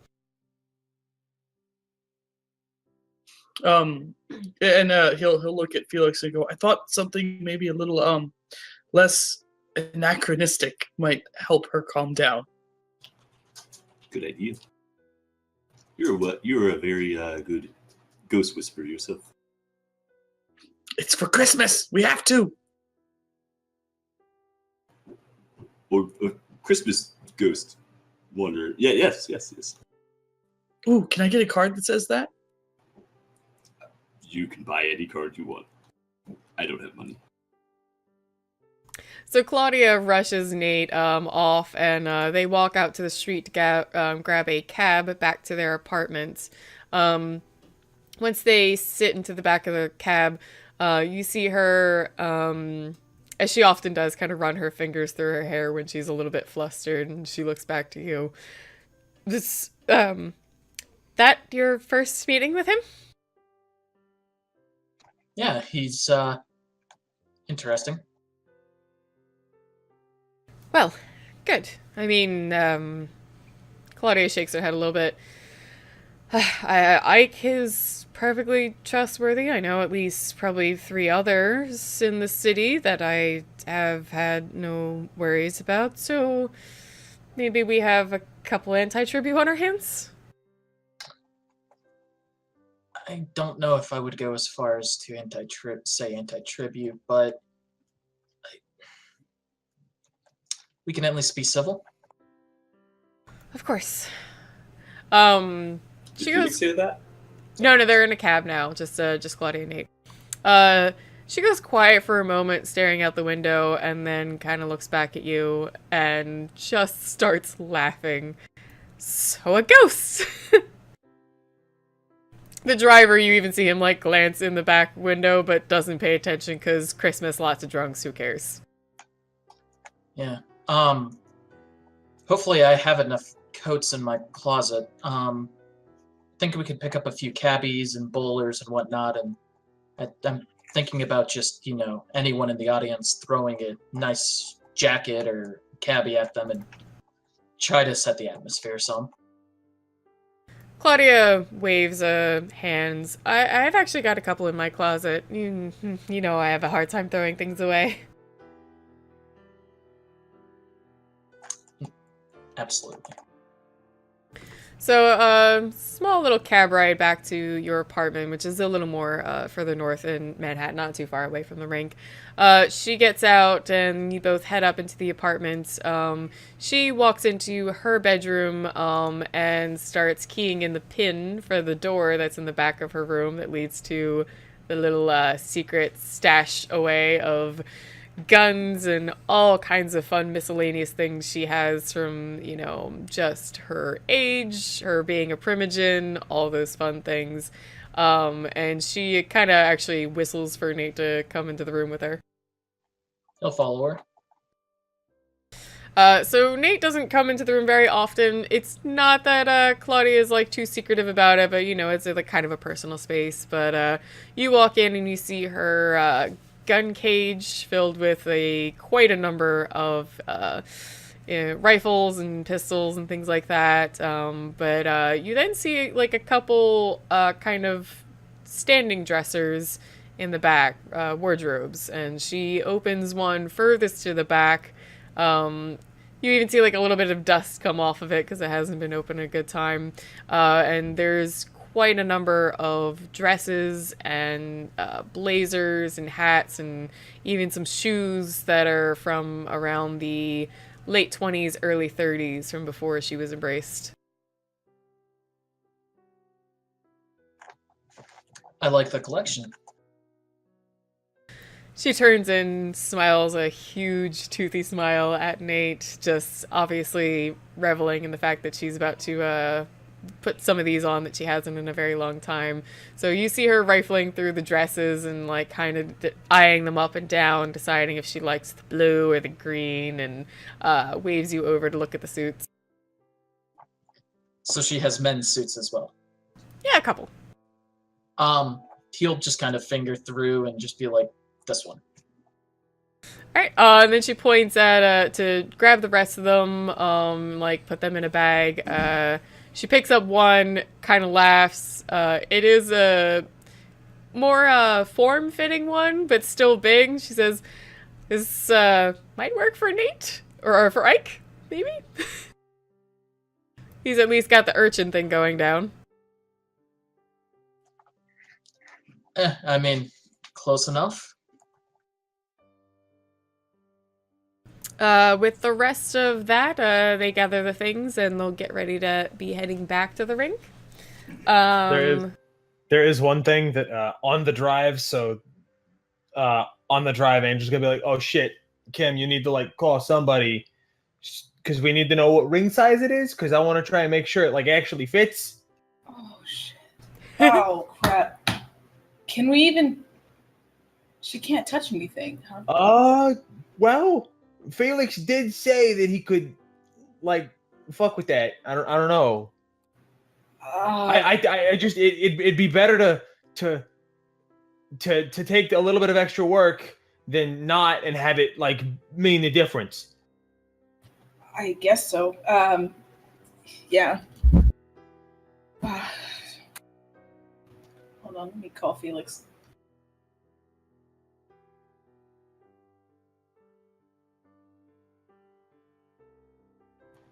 I clicked green. I clicked. You have hold it. There you go. Yes. Hello. Okay. Hi. It's Kim. What is her ring size? Let me ask.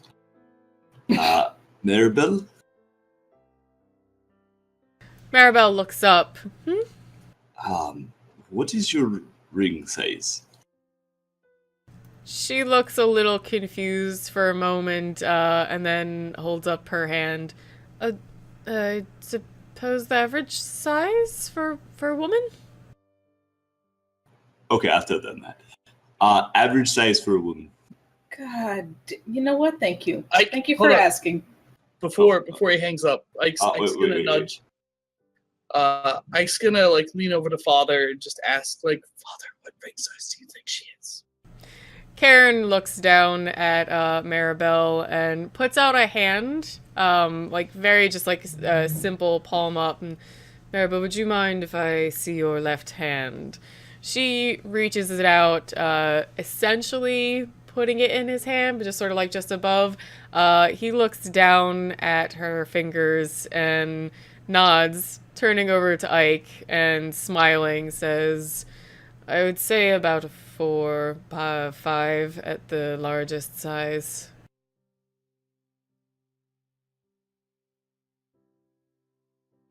I'm a 3.5. What are you talking about, a big finger? I'm a 7. Yeah. I'm a 10. Yeah, you Oh, I'm spoiling that. I'm an 8.75. I don't know my ring size, guys. I'm sorry. Coz is over here like, wow, that's a huge finger. I'm like, that's like as small as you get. That's teeny, yeah. I have like a 3.5, 4. Anyway, yeah. So Ike's gonna lean over to Felix and Felix heard him. I believe he said between a 4 and a 5. Okay, thank you. That's helpful, actually. All right. They come in numbers. And then before hanging up. He was surprised that that rings come in number sizes, but Okay, well, it's between you know a 4 what? and a 5, he said, which actually I'm about a 5, so that would, I think. Cool. It makes things easy. Mm-hmm. Oh yeah, are you wearing any rings, Kim? Yeah, she actually does have Yeah, a so- little ring. Yeah, so you can take that off and let him Yeah. kind of get the diameter for that. Yep. Okay, Roland, you're gonna be heading out with Benedict and Claudia and the rest of your gang, heading out to your club. You go out to the street and you get one of those more like sort of SUV-ish type cabs, since you've got quite a few people coming along. Wait, Um, they could probably all fit in my car. Oh, I didn't realize you drove. Yeah, so you all pile into the car. Claudia's knows the Nosferatus, so she gets in the back with them, sits next to Benedict and kind of, joshes around with him a bit, keeps, like, making weird mentions about his bartending and things like that. And Clementine gets in the front with you. So, obviously, the wine, that part will be easy. And, but the clothing, is there some place around here that's open late that we can get something a little bit more? Oh wait, no, Claudia was so with Nate. Sorry, I have my list. I was like, why is she with us? I have my list of where people are going. So Nate and Claudia first are driving back to the skating rink, and she has like a big old duffel bag on her side with the extra suit jackets and things, and Claudia seems all kinds of giddy and keeps like looking over and smiling at Nate, not like almost kind of stupidly having fun with this. Nate will just smile and kind of enjoy her mirth, happiness. So she arrives back at the gang. Everybody's there save Angel and Kim, so off on their adventure to get a ring. And she sets the duffel bag down. Maribel, otherwise, at the moment, is still pretty well occupied with Cairn, very much enjoying his company and conversation. You can still even hear him start to ask some questions that sound like he's bringing up topics from a century ago, people in newspapers and things of the sort that are making like the light shine in her eyes. She's just having a lot of fun speaking with him. But she sets the duffel bag down and opens it up, starts pulling out some old kind of tweed style, very vintage jackets.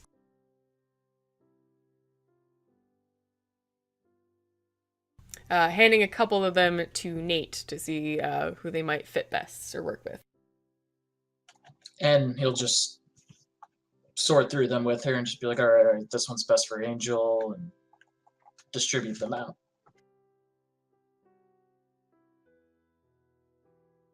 So basically, all the men save Felix, but he already has his slightly more eclectic older clothing anyway. Roland definitely gets a nice jacket. Nate has one now, and she even sets one kind of against a chair and turns to Ike, smiling. You look the part already, but if you do want, I have this one. Shouldn't be too big on you.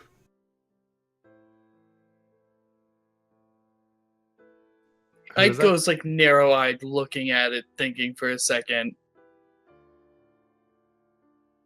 Fine. And he'll put it on.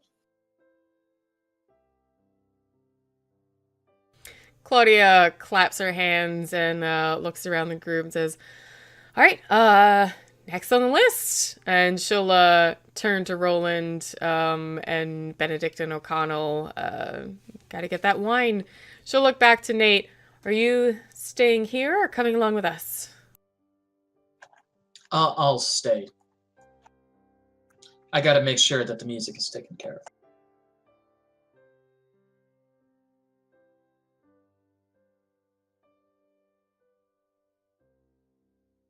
So, Claudia, Clementine, Roland, Benedict, and O'Connell head off to go grab a cab. Or, not a cab, your car. You came with your car. So, you all head back to the Revel's Kiss to get some mulled wine going.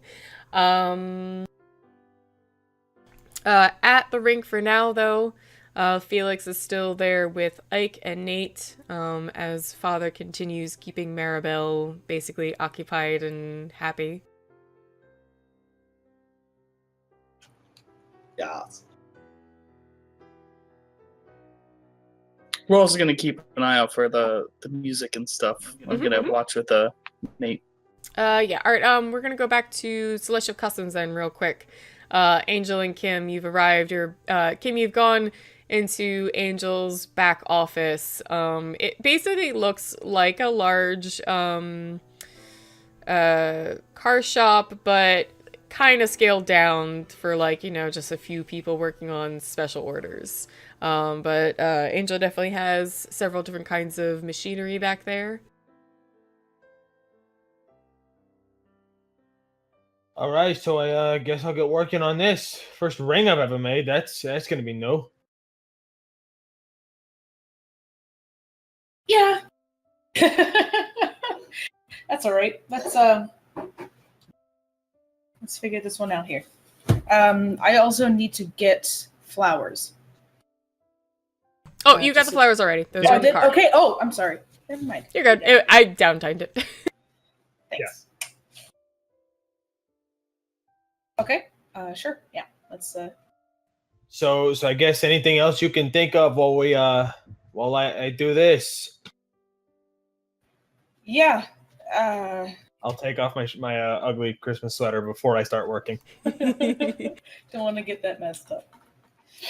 Oh, we need to get you clothes too. Or I mean, I got my suit. Sure. You know, the one we got when we quit the apartment. Yeah, that might work.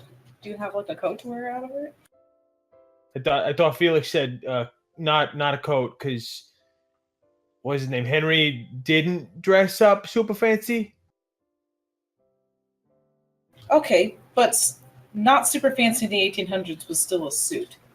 So. Oh yeah. So I got a suit. I don't know. Google it. Yeah, that's a good idea. God. How do we appease this ghost? Google it. Google it. Suits in the 1800s. And so I will start working on this ring. I will pull one of the pearls out of this necklace, and I will set it into the ring. I'll try and make it simple, just like a claw. Yep. Not like an animal claw, but just a. Go ahead and roll me dexterity and crafts. It's going to be 6 because it's not cars.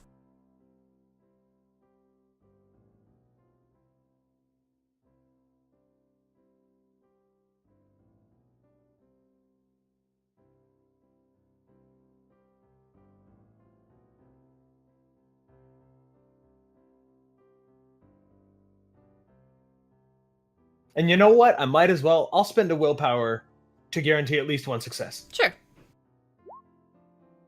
So 6 successes.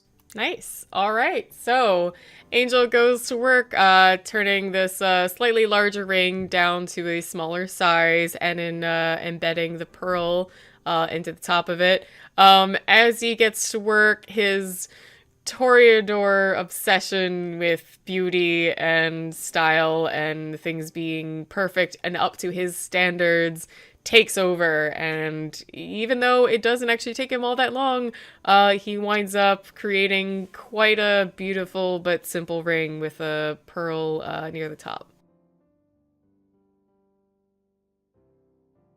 Aw. It's just not bad. Yeah, you did a good job. Oh, thanks. You know, I guess if I ever can't work on cars anymore, I've got another job. Rings and canes. Jeweler. Rings and rings. canes. Odd Just jump accessories. back to the 1900s. You know, it'd be good. Angel's odd accessories. I like it. I'm already making up like an alternative universe version of the game where Angel has a shop called Cars and Rings. Just straightforward. That's what I do. I ran across an Angel's haircuts the other day here in San Antonio. Nice. And I was like, oh, if he had been a haircutter or a barber instead of a mechanic. Cars and shit. Cars and shit. And it's like, well, what else do you do? Rings, I guess. Duh. Rings, canes, decks of cards, you know, whatever. Anything. What custom. else? Anything custom. All right. So Roland, Ben, Claudia, Clementine, O'Connell, trying to keep all that mouthful together, head back to Rebel's Kiss in his car. They arrive, and it's a weekday night, so the club is actually closed. So walking in, turning the lights on, the place seems, very comfortably quiet. It's just, just the five of them walking in, and Roland, you head towards the bar where you've got your stock of wines and things. Yep, I'll go and I'll snag a good one. Benedict, is this fine? Do you need something?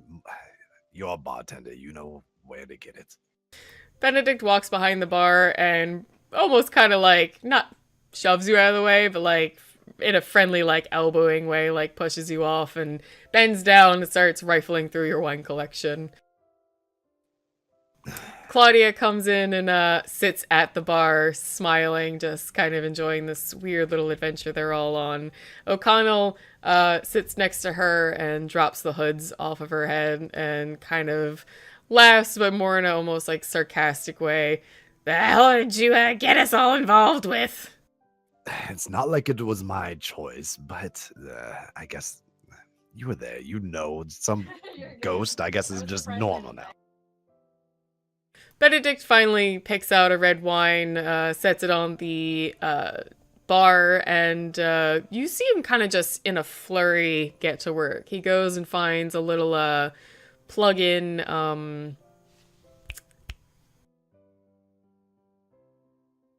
warmer of liquids. Yes, no, a single burner sort of thing that you had in a back room, plugs that in, finds a little pan, starts getting to work, digs out, some cinnamon and things that your bartenders had on stock now that it was actually the holidays. They had some more, holiday cocktails, and he grabs some lemons, and you just see him working. It almost looks like a chef in a kitchen, just like doing what he knows how to do. Now, while he's doing that, and I'll look down at Clementine. It wouldn't be fair, Clementine, if all of us get to dress up in old fancy clothing and you don't. How about we find you and Sunshine something? Clementine, who was watching Benedict at work, with, just watching his passionate, making this drink, but then, tears her eyes away and goes, yeah, that'd be fun. And O'Connell just shakes her head. Ugh, Roland, I still can't show my face or anything. I need to wear these. And she motions to the hoods. Put on the shawl in front of the She face. took them off, right? Huh? She in the bar, she did, yeah. Yeah, she did. Can I go walk over to them and lightly put alcohol on them and set them on fire?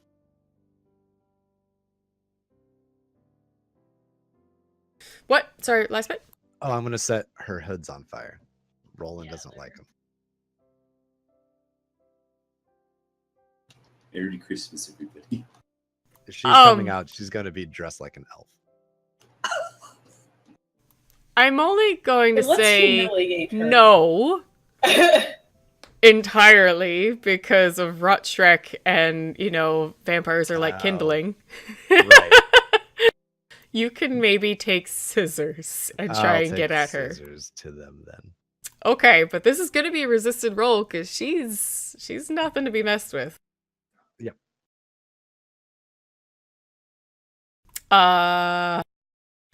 Let's say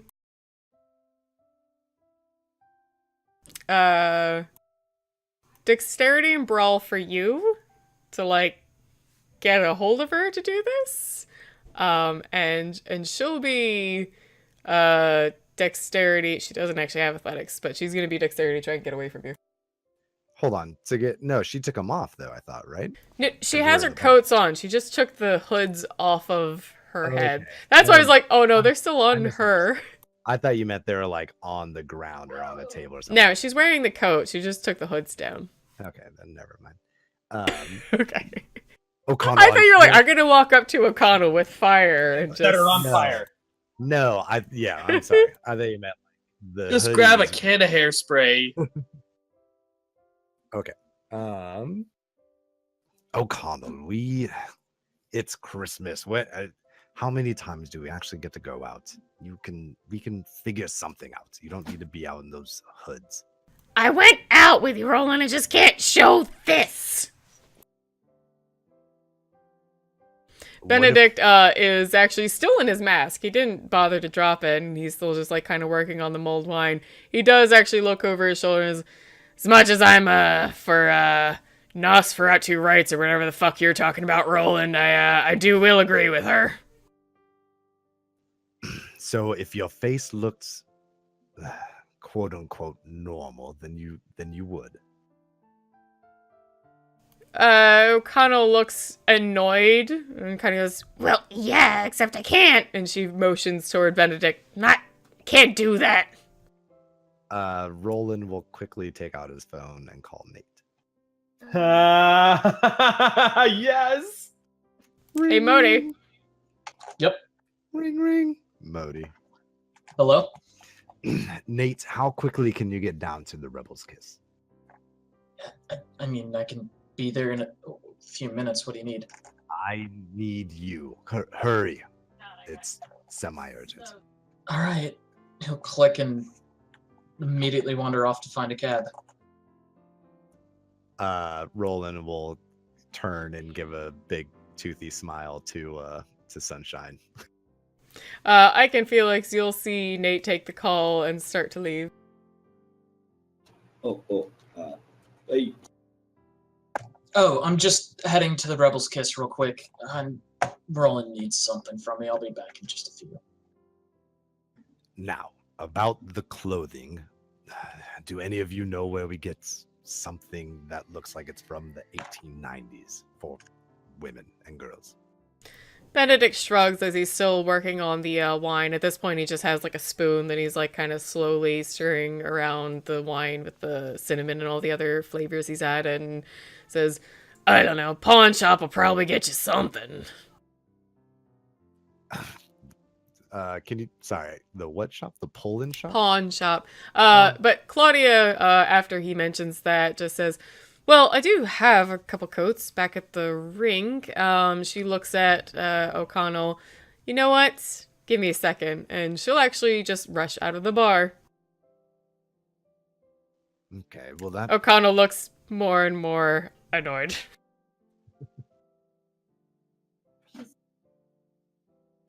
Roland kind of scratches it, but what...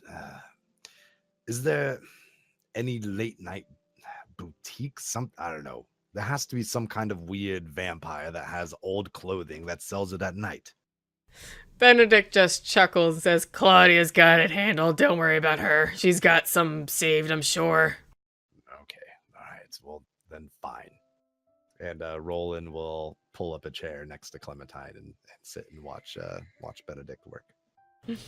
So another 5-10 minutes later, Nate manages to get down to Rebel's Kiss by cab and walks in. He'll see Roland, Clementine, and O'Connell sitting at the bar with Benedict at this point just pouring a dark red wine with a bit of steam coming off of it into a clean bottle. Well, Roland, here. What exactly did you need? Where is Sunshine now? She's sitting at the bar, so she's actually next to you with Clementine on your other side. Okay. Sunshine, do you have any old photos of you on your phone? You see her brows furrow, and she looks kind of confused. No, why? All right. Well, and I'm sure she's described herself in passing or something like that. Like I know what she might have looked like. You've had private enough moments that, you know, she finally opened up and told you what she looked like. She used to, her features are, of course, kind of exaggerated and look more like bat and rat-like-ish.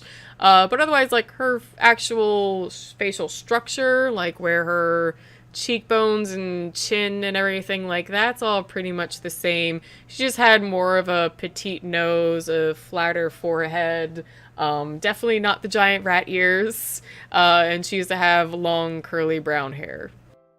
All right, I'll walk up to Nate and kind of whisper in his ear, like, I need you to use whatever your ability is to make O'Connell look like what she used to. Sure. Do you have a reference or? And I'll explain it to him. Yeah, absolutely. Try if she wants. O'Connell's still looking confused, kind of barks, "The hell are you two doing?" Roland will kind of smile and walk up to it. Now, O'Connell, I know this might be weird, and as you said, you don't have the gift of Benedict, but Nate here has that ability to change and to help you look like what you used to. What? I can mold flesh. O'Connell straightens up with, like, sudden kind of surprise, and even Benedict turns his head with a raised eyebrow. "I thought you were a Bruja!" Correct, I am. "How the hell do you have those fuckers thing?" Answer is a little complicated and personal, but I am indeed a Bruja. However, I do have the art of flesh crafting. You can almost see, like, goosebumps kind of, like, crawling on her skin, even though they don't, just kind of that same kind of body language. I don't know about this." Well, O'Connell, if you're scared, I mean... "Fuck you!" Benedict just starts laughing. He sets the bottle down that has the fresh mulled wine in it, and just leaves it there uncorked to finish cooling down a little bit. And then he turns, looking at O'Connell. Just enjoy it. Why not? Holidays and all that other crap." At least you won't have to worry about the hoods while you're out in public. Give your chance to let your guard down for a moment in public. O'Connell looks vulnerable, not too entirely comfortable, but she stands up and actually kind of like takes a couple other seats away as if like waiting at a barber shop, and then looks back at Nate a little shy. "Does it hurt?" Does it? I feel like you can make it hurt if you mean to, like what you did with that one set type, but like if you're gently trying to, definitely feel weird, but not necessarily painful if you're careful. If I do it right, no. Well, that's convincing! Like I said, it's an art and not a science. Alright, Nate. Despite how many Zamisi would argue with me. Alright, Nate. Do I need to use the rank 1 or rank 2? Just change face or the whole actual flesh craft? Her bones, like, Roland was kind of explaining, like, her facial structure never really changed with her transformation, so yeah, it would just be 2. Which will be dexterity and medicine. Okay. 5 is for crude, 9 is for precise, so let's go with... Her features are kind of gross compared to normal humans, but not as nasty as you might have seen on Nosferatu before, so we'll go with 6 as a Christmas present. Alright. Don't mess this up. Oh my god. That's still 3 success. Wait, what? That is weird. What did you do? Okay, 3. Yeah, because the ones that cross out those 10s, but you got 3 successes, so that's plenty enough. Well, there's 3 1s. 2 successes. 2 successes. That's still enough. You just want to make that's her why look... That's why I spent willpower. I'm just saying. Oh shit, I forgot about willpower. If you want to, I'm feeling generous right now. Yes, I will have absolutely spent a willpower. Okay. You get 3 successes to transform her face. Go ahead and describe what you're doing. Start with, it'll be kind of awkward because it's like, wait. Okay, now I need to move, okay, shrink the ear in and smooth the features. The ears are going to be the biggest problem. It's just like, no, stay in. Go in. And just kind of move her flesh around on her face until she looks normal again. And some of those teeth. Might want to tuck those back up. Oh, I'll yeah, let that just- be. I'll let Fleshcraft go for that because it's cartilage. Just kind of shrink them back Not up, cartilage, sorry. straighten them out a little. So you can feel O'Connell's like body language as you're doing this, just very not happy, but kind of dealing with it for the sake of the others. And she likes Roland, and Benedict is teasing her, so she's kind of putting up with it. You step back though, and while of course you can't add any hair, she now looks like a I mean, she's kind of anorexic, but she looks like a very petite young woman, small, straight nose, thin but fine lips, sharp cheekbone and chin. Her brow, that was far more like kind of out and forward and sloped, is now pulled back. Just a very nice, modest face. For sheet-wise, kind of like a pleasant 2. And Very cute, mousy girl. finally, when I finish, I'll be smiling. I'll find a mirror or something and hold it out to her. Find a mirror in the bar and just. So, what do you think? She grabs the mirror with surprise, even just like as she starts to see her reflection, and stares for a little while. No like sense of vain appreciation, just kind of a shock and such a surprise seeing her face look more like it used to than, what she's been used to for a good 30 years now. Just sort of like a quiet awe.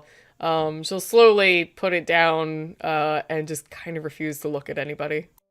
Benedict's gonna lean over a little bit because he was actually behind the bar still, like take a good look at her and kind of very friendly chuckle. You look good. I'd say so. Roland will give her a big smile. All right. Real quick, back at the rink, I believe Angel and Kim are heading back. Yes. Right, so you guys pile back into Angel's car. Presumably, like I've changed into my suit, and she has Googled 1890s menswear, and is seeing if maybe there's anything we need to update. She has kind of a long pea coat, but she doesn't really have super old clothes either. So Kim has a good attention to detail, so Yes. maybe she would remember the bell that no one said they were getting. she'd get the bell for sure. I mean, there's a million bells everywhere. It's Christmas time. They sell them in packets. But yeah, we could she buy would one after absolutely get a bell. Yeah, That's what I was thinking. Probably the hats even had bells on them. yeah, she would absolutely get a bell. Mm-hmm.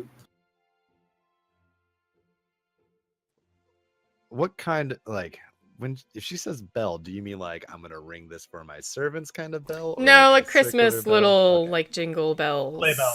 Yeah.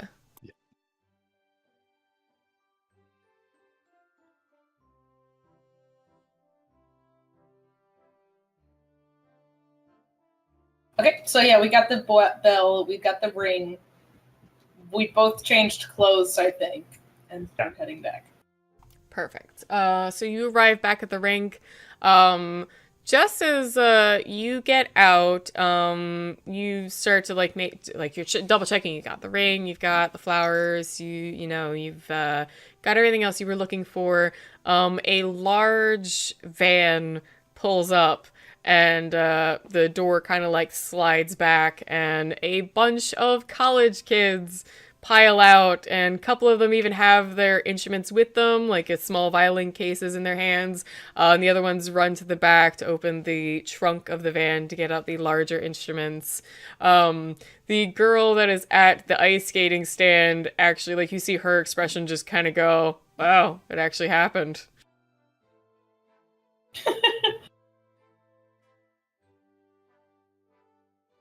And you will see that Felix and Ike, the young lady Maribel, and Ike's sire are still off in that corner.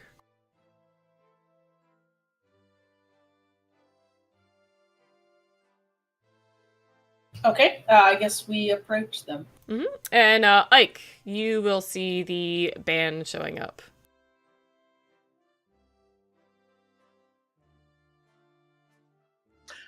I'll probably just give them time to get set up. I don't really want to go talk to Gary without Nate because I might have to bitch slap some sense into Gary. And I don't want to do that, so we're going to wait for Nate. But otherwise, I'm going to go over and try to help them if they need any help unloading anything and find a picturesque movie-like place for them to go to set up.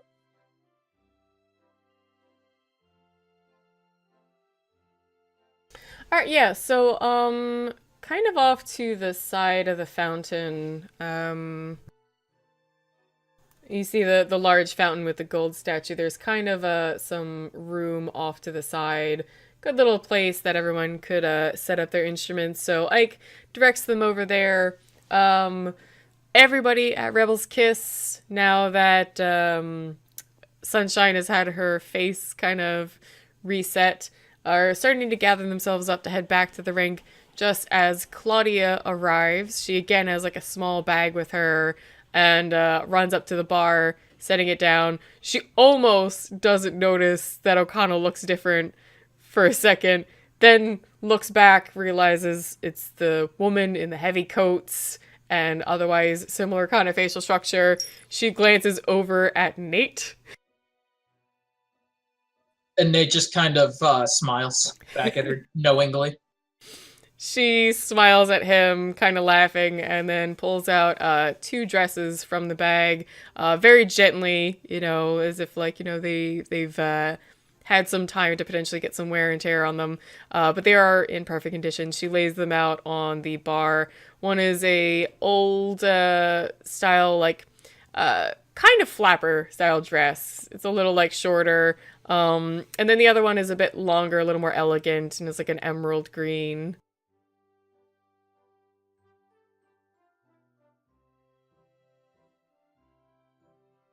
So as she lays them out on the bar, she just kind of smiles at O'Connell. Yeah, whichever one you want. I unfortunately didn't have too many more. Claudia herself right now is in more of a mauve kind of similar elegant dress to the green one. Well, O'Connell, which one are you going to take? She looks over both of them, and you see almost a weird embarrassment at the shorter one. So then she gets up and picks up the longer green one. And you hear really clearing her voice, trying to sound a little bit better. I'll take the green one.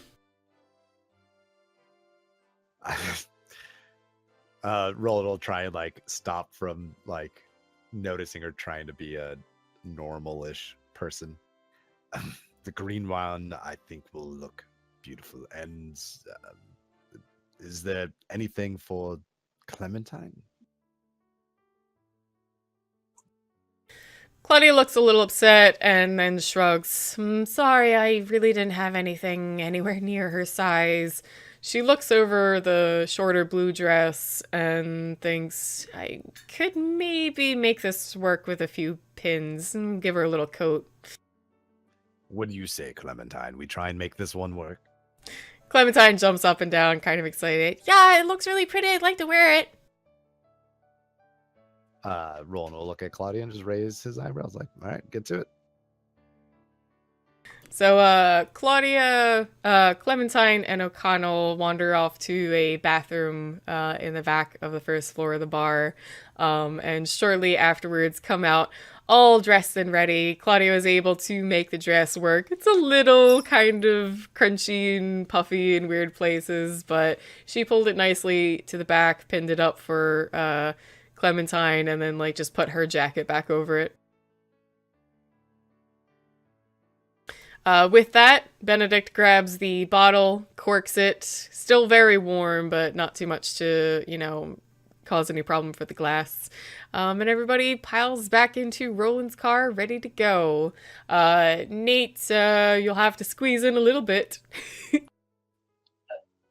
That's fine. That's okay. You can use vicissitude. Actually, No, Nate, just- you could take passenger seat. O'Connell let Clementine sit in her lap. That makes sense. And you guys head back to the ice rink, and everyone will begin to gather again around Maribel, who, with more people, once again, she starts feeling a little bit clammed up, and Karen even, quiets to just let her not feel pressured to be social. And Ike had been busy helping the band set up. Running back to them, tells them that is ready to go. The place where she has been sitting is how close is that to the street? Is that visible from the street? Kind of. There's more of like a promenade all around the buildings and Rockefeller Center. So if I pulled up in a horse-drawn carriage, it would or would not add to the effect? I feel like that would be a bad idea. All right. Well, please, I haven't actually heard the story of what happened. That's true. If you did, she could probably see it, but not very clearly. It's kind of hard to see over the crowds and where she is. If you look at the pictures again, you can kind of see it's an actual cement center with these buildings surrounding it, and the streets are down a walkway.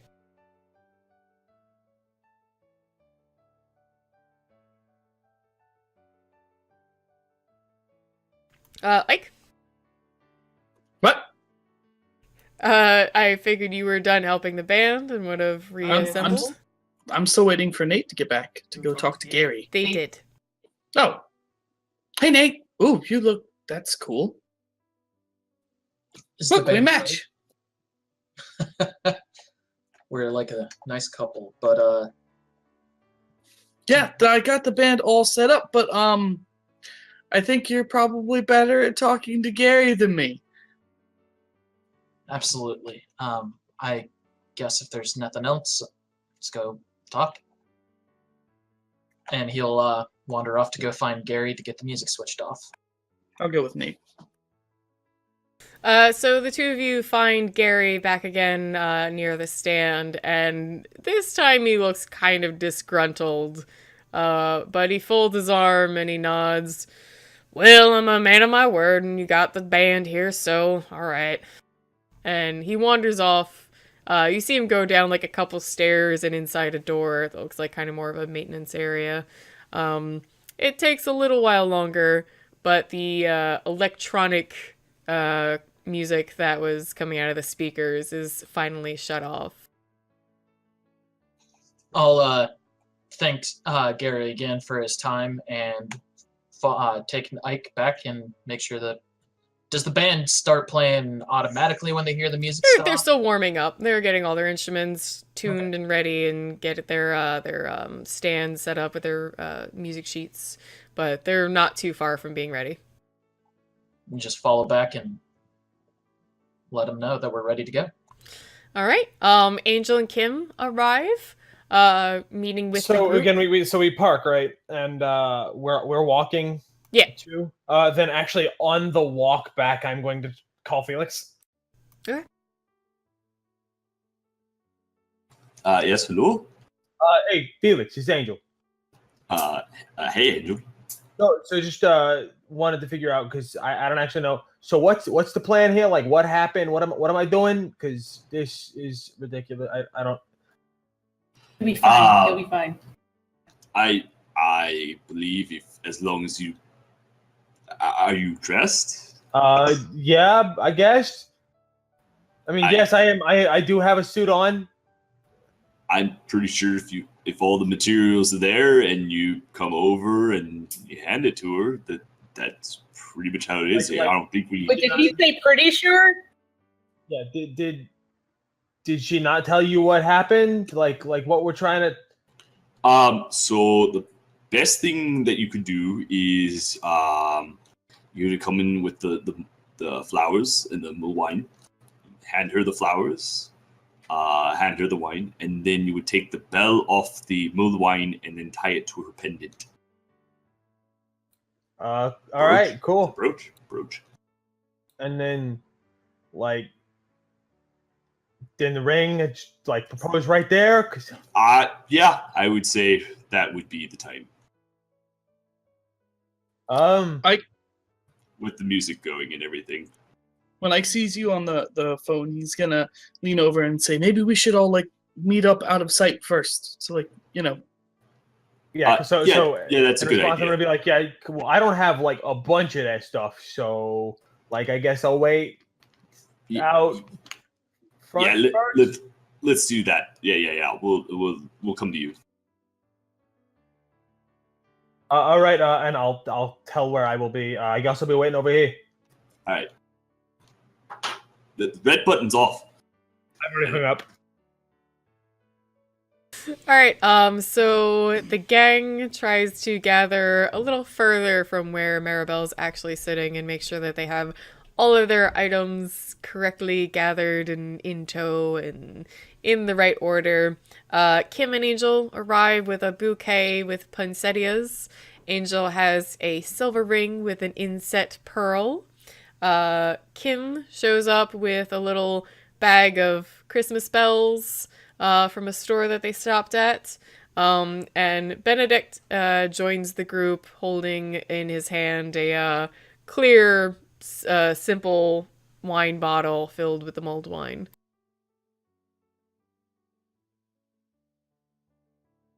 Right? So Ike's gonna like look at the whole group and be like, okay, so are we ready? We gotta put all the stuff together. Shut up, Angel. Come on. Where's the bottle? It's a cup.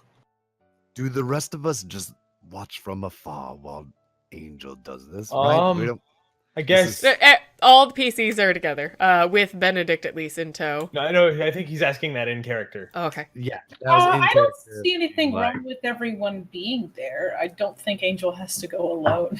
I mean, that would be very nice. Cause No, we gotta be merry and happy. Yeah, and exactly. We didn't put on these outfits for nothing. I didn't know. Yes, I'm sorry. I didn't know how the whole ghost thing works. Oh, that's a valid question. Have you seen movies, Roland? It would be fine if we're around. She's going to be incredibly concentrated on Angel. Yep, that's good. Have you practiced your lines? Oh, sorry, what? You're about to propose to her. You're not just going to spitball that, are you? I don't know what the fuck I'm doing. I have never been a play before.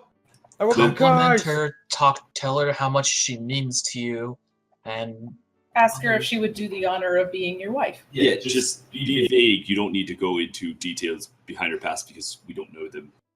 Just you're dear to me, and you bring light to my life. Would you do me the honor of being my wife? Honestly, God damn Angel, it, that warrant. honestly, Angel, you're a very genuine and sincere person, and I think anything you say will be fine. Tell her she's pretty. I hear they like that. Benedict and O'Connell standing nearby look at all of you as if you're insane. And O'Connell speaks up. She still is wearing her heavy coats and everything like that, but she seems a little more confident, even being bald still, like with the way she looks. And she still kind of speaks up. Again, we're doing the get the ghost thing, whatever you guys have planned here, but I don't think she kind of trails off and Benedict laughs. Yeah, I don't think you should actually propose. Just see if the items work first. I mean, the girl died about to be proposed to. That might not be good. I thought the point was to do it right. Both Nazis shrug. I like that plan better, honestly. 'Cause I think that works better. Well, Felix said happy feelings, so if we just do the stuff, and that should be happy feelings, right? that might be it. Benedict standing there starts kind of gently tossing the bottle up and down like in his hand and goes, we are missing a cup, I think. I wasn't informed. I was just told to make this. Cup. A mug? Oh.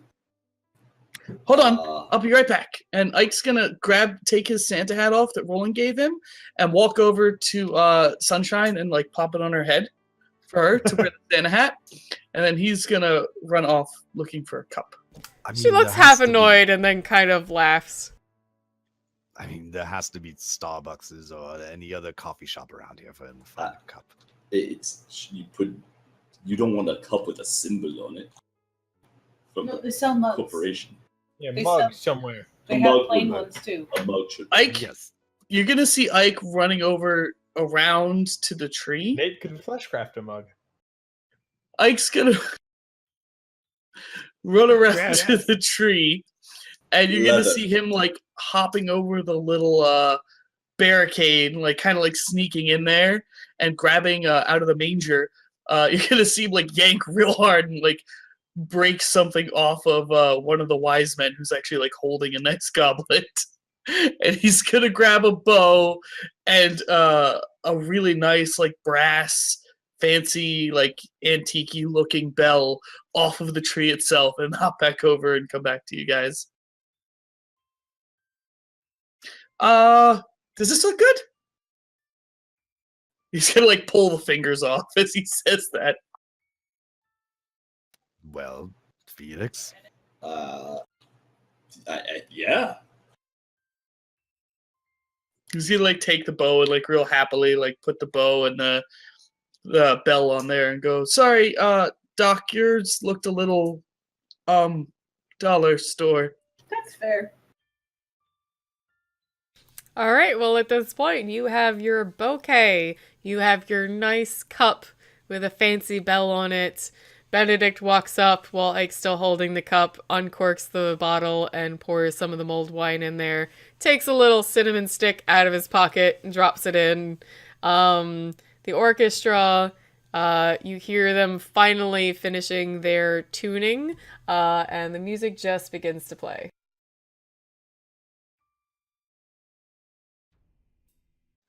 Well, Angel, are you ready?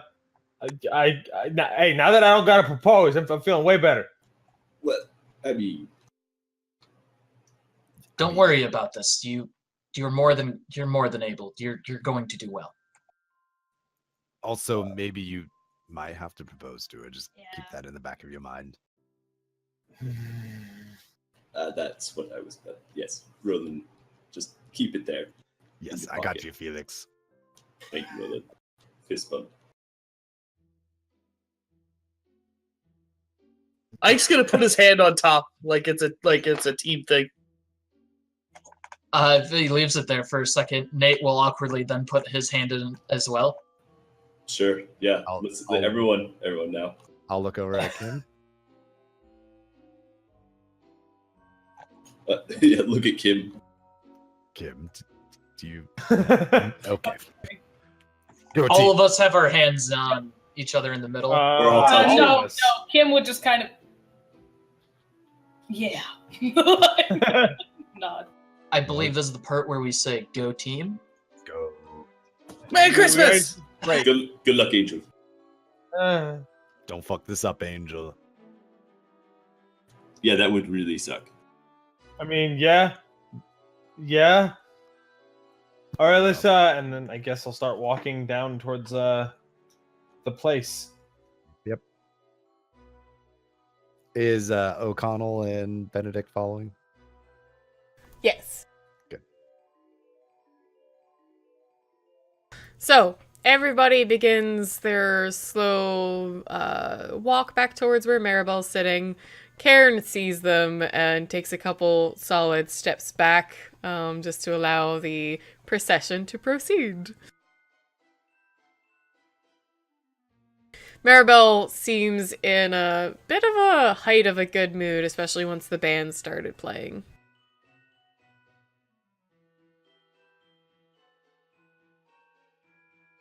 Angel. Hi. Maribel looks up at Angel. Hello? We have some things, I guess. And I will hand her the mulled wine that has the bell on it. right? And You're or no, It's the flowers first. okay, hand the flowers. That's the point. She has the here. So she reaches out, and then she, like, her hand kind of brushes where it is, but again, still sort of, like, doesn't touch it exactly. They're beautiful. I'm definitely gonna look at Felix and be like, I don't. Oh shit! Yeah, right. That's me.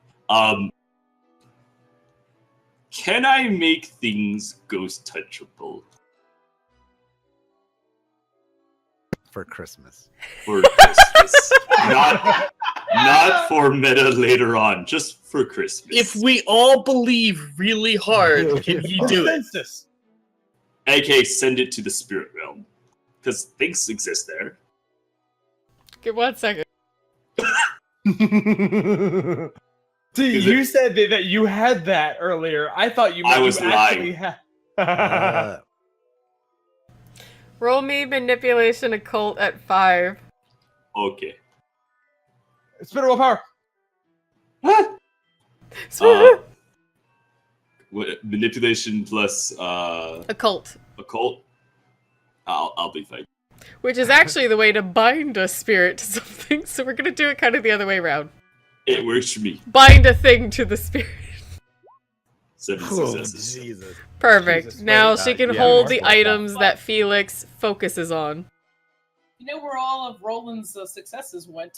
Yeah. They were So- saved for the important session. So Angel reaches out with the bouquet of poinsettias, and she gently, with hesitation at first, she is sure her hand will just go through it, but she touches it and is actually able to touch it, and you see this light of joy come in her eyes, and she just kind of takes it and holds it down to her lap. Felix gives you a wink and a finger gun. I will give him an odd look, like that will break me out of my nervousness for half a second, just for long enough to be like. And then I will take the mug. I will pour mulled wine into it. I will give it to her. And I'll do it again. Do I have to roll again? No. 7 successes. I said as long as you're concentrating on the object, she can hold it.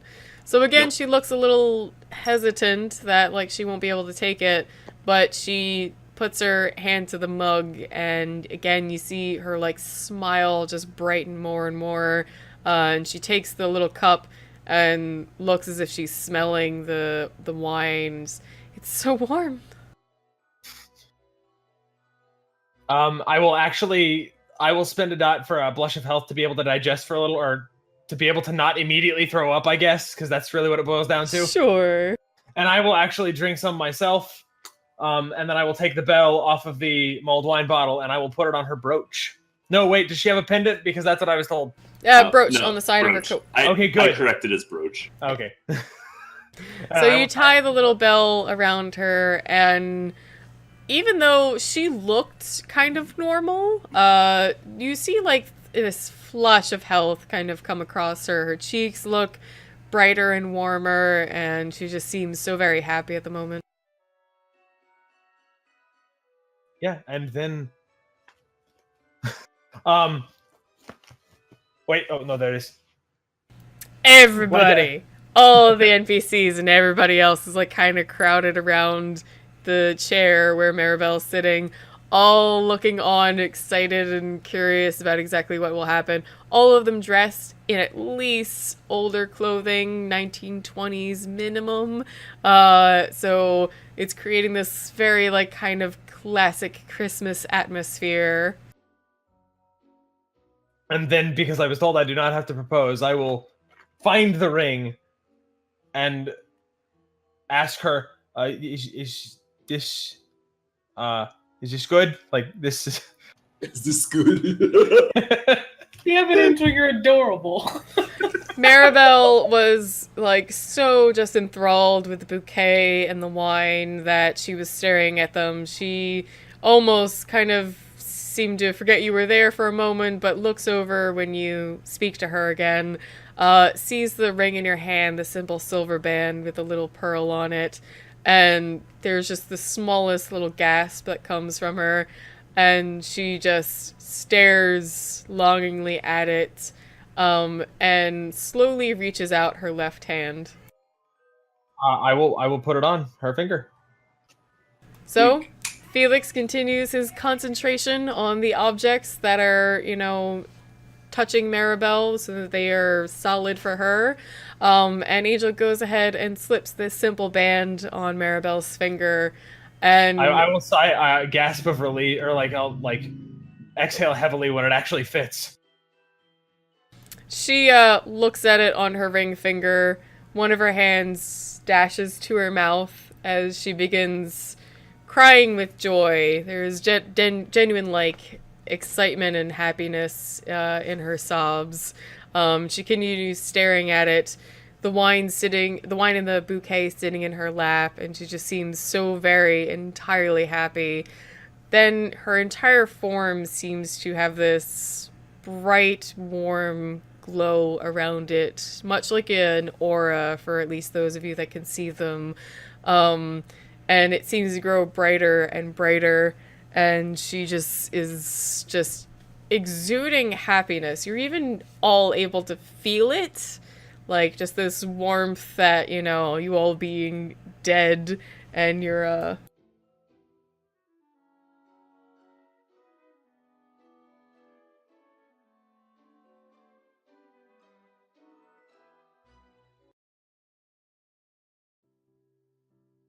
Anyway, sorry. So, all of that just warmth coming off of Maribel seems to spread around amongst the rest of you. You all are basically room temperature. You don't have your own core temperature, but it feels like back when you were still living. And for all of you who ever had any true Christmas memories and joy, some of those start to flood your mind, and it's just so wonderful.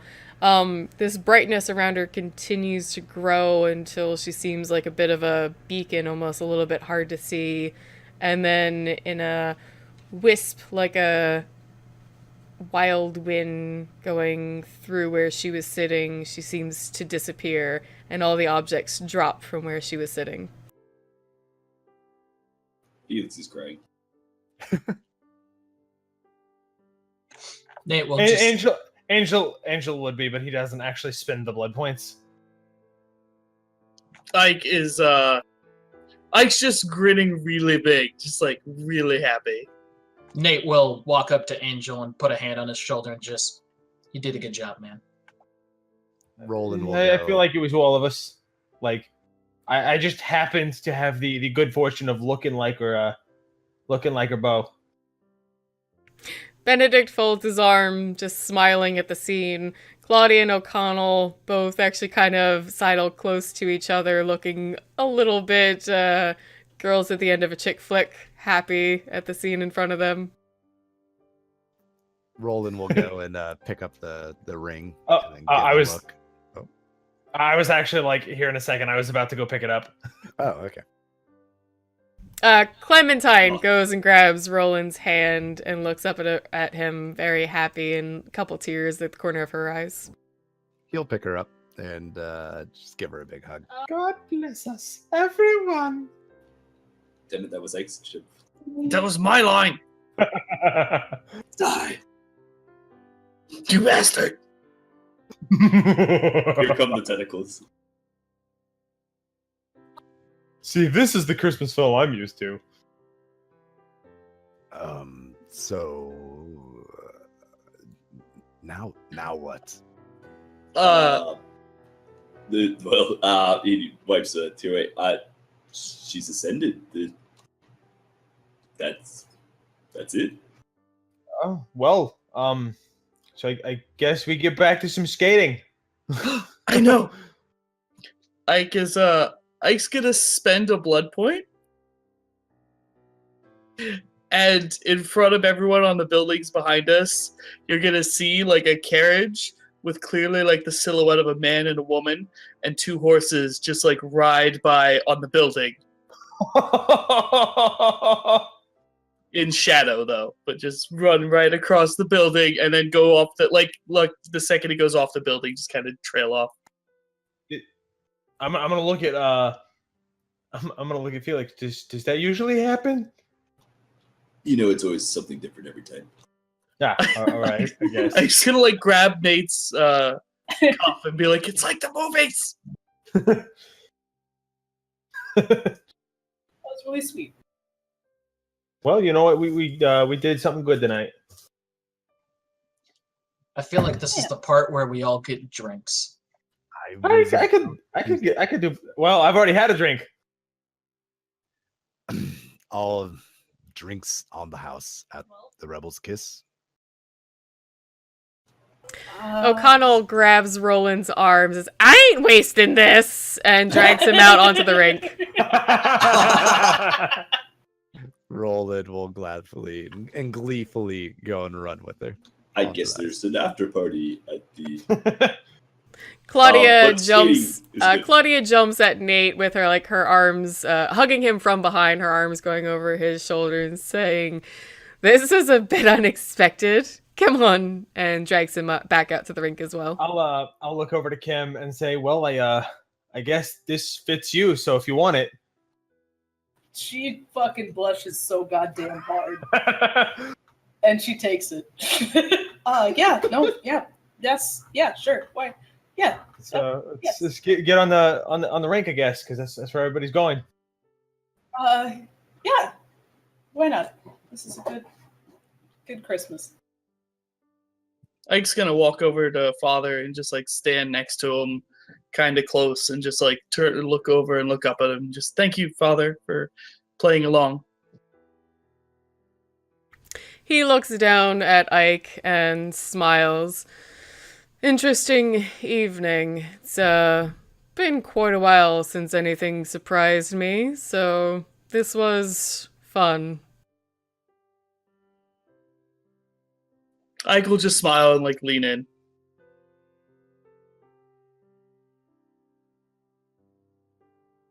Lean in for. Just lean into him against him. Okay, I was like, I Yeah. don't understand why he's leaning. For a kiss? Like, Like a hug, man. Like a side hug. Karen will actually, with that sort of kind of a fatherly, like just one hand over his shoulder and kind of pat his back. Wait, who's that woman with Roland? You know what? Shit, you're right. Did this occur to anyone else? Does he have a girlfriend? So Ike looks up very happily at his sire, and Sire looking down happily at Ike and just enjoying a strange brief reprieve from the nonsense of kindred society and their own, needs and desires and things that, just enjoying that true joy of a winter holiday. Felix stands by the chair where Maribel left, contemplating exactly, who she was, what it meant, and the kind of fun adventure of being a ghost whisperer with buddies. He's so glad it worked out. Claudia steals Nate away to go skating out on the rink. Claudia even leaves her coat behind, not worried if anyone thinks she's a freak for enjoying this cold weather with just a simple dress on. Roland is stolen by Clementine and O'Connell out skating with the two of them. Benedict stays by the rink again, just leaning over, smiling, watching all these silly young kindred having a good time. And Kim and Angel go off skating as well. Just enjoying the rest of an early evening in the midst of December. And with that, we will wrap our Christmas special. I hope everybody enjoyed it. I certainly did. This is a little gift to all of you who have been so awesome in following our game. We really appreciate everyone who watches, comments, everything like that. As I've said before, we would do this without you because we're tabletop nerds, but you guys make it so much more fun, and we always really appreciate when you guys enjoy what we do. So with that, we will wrap it up. Everybody say some cheerful thoughts and a goodbye. Merry Christmas, everyone. Happy holidays. Have a God bless wonderful us, New Year. everyone. God bless us, everyone. I'm just so glad that Game Roland bless found a us, girlfriend. everyone. Yep, so Merry Christmas, Happy Holidays for whatever you celebrate around this time of the year.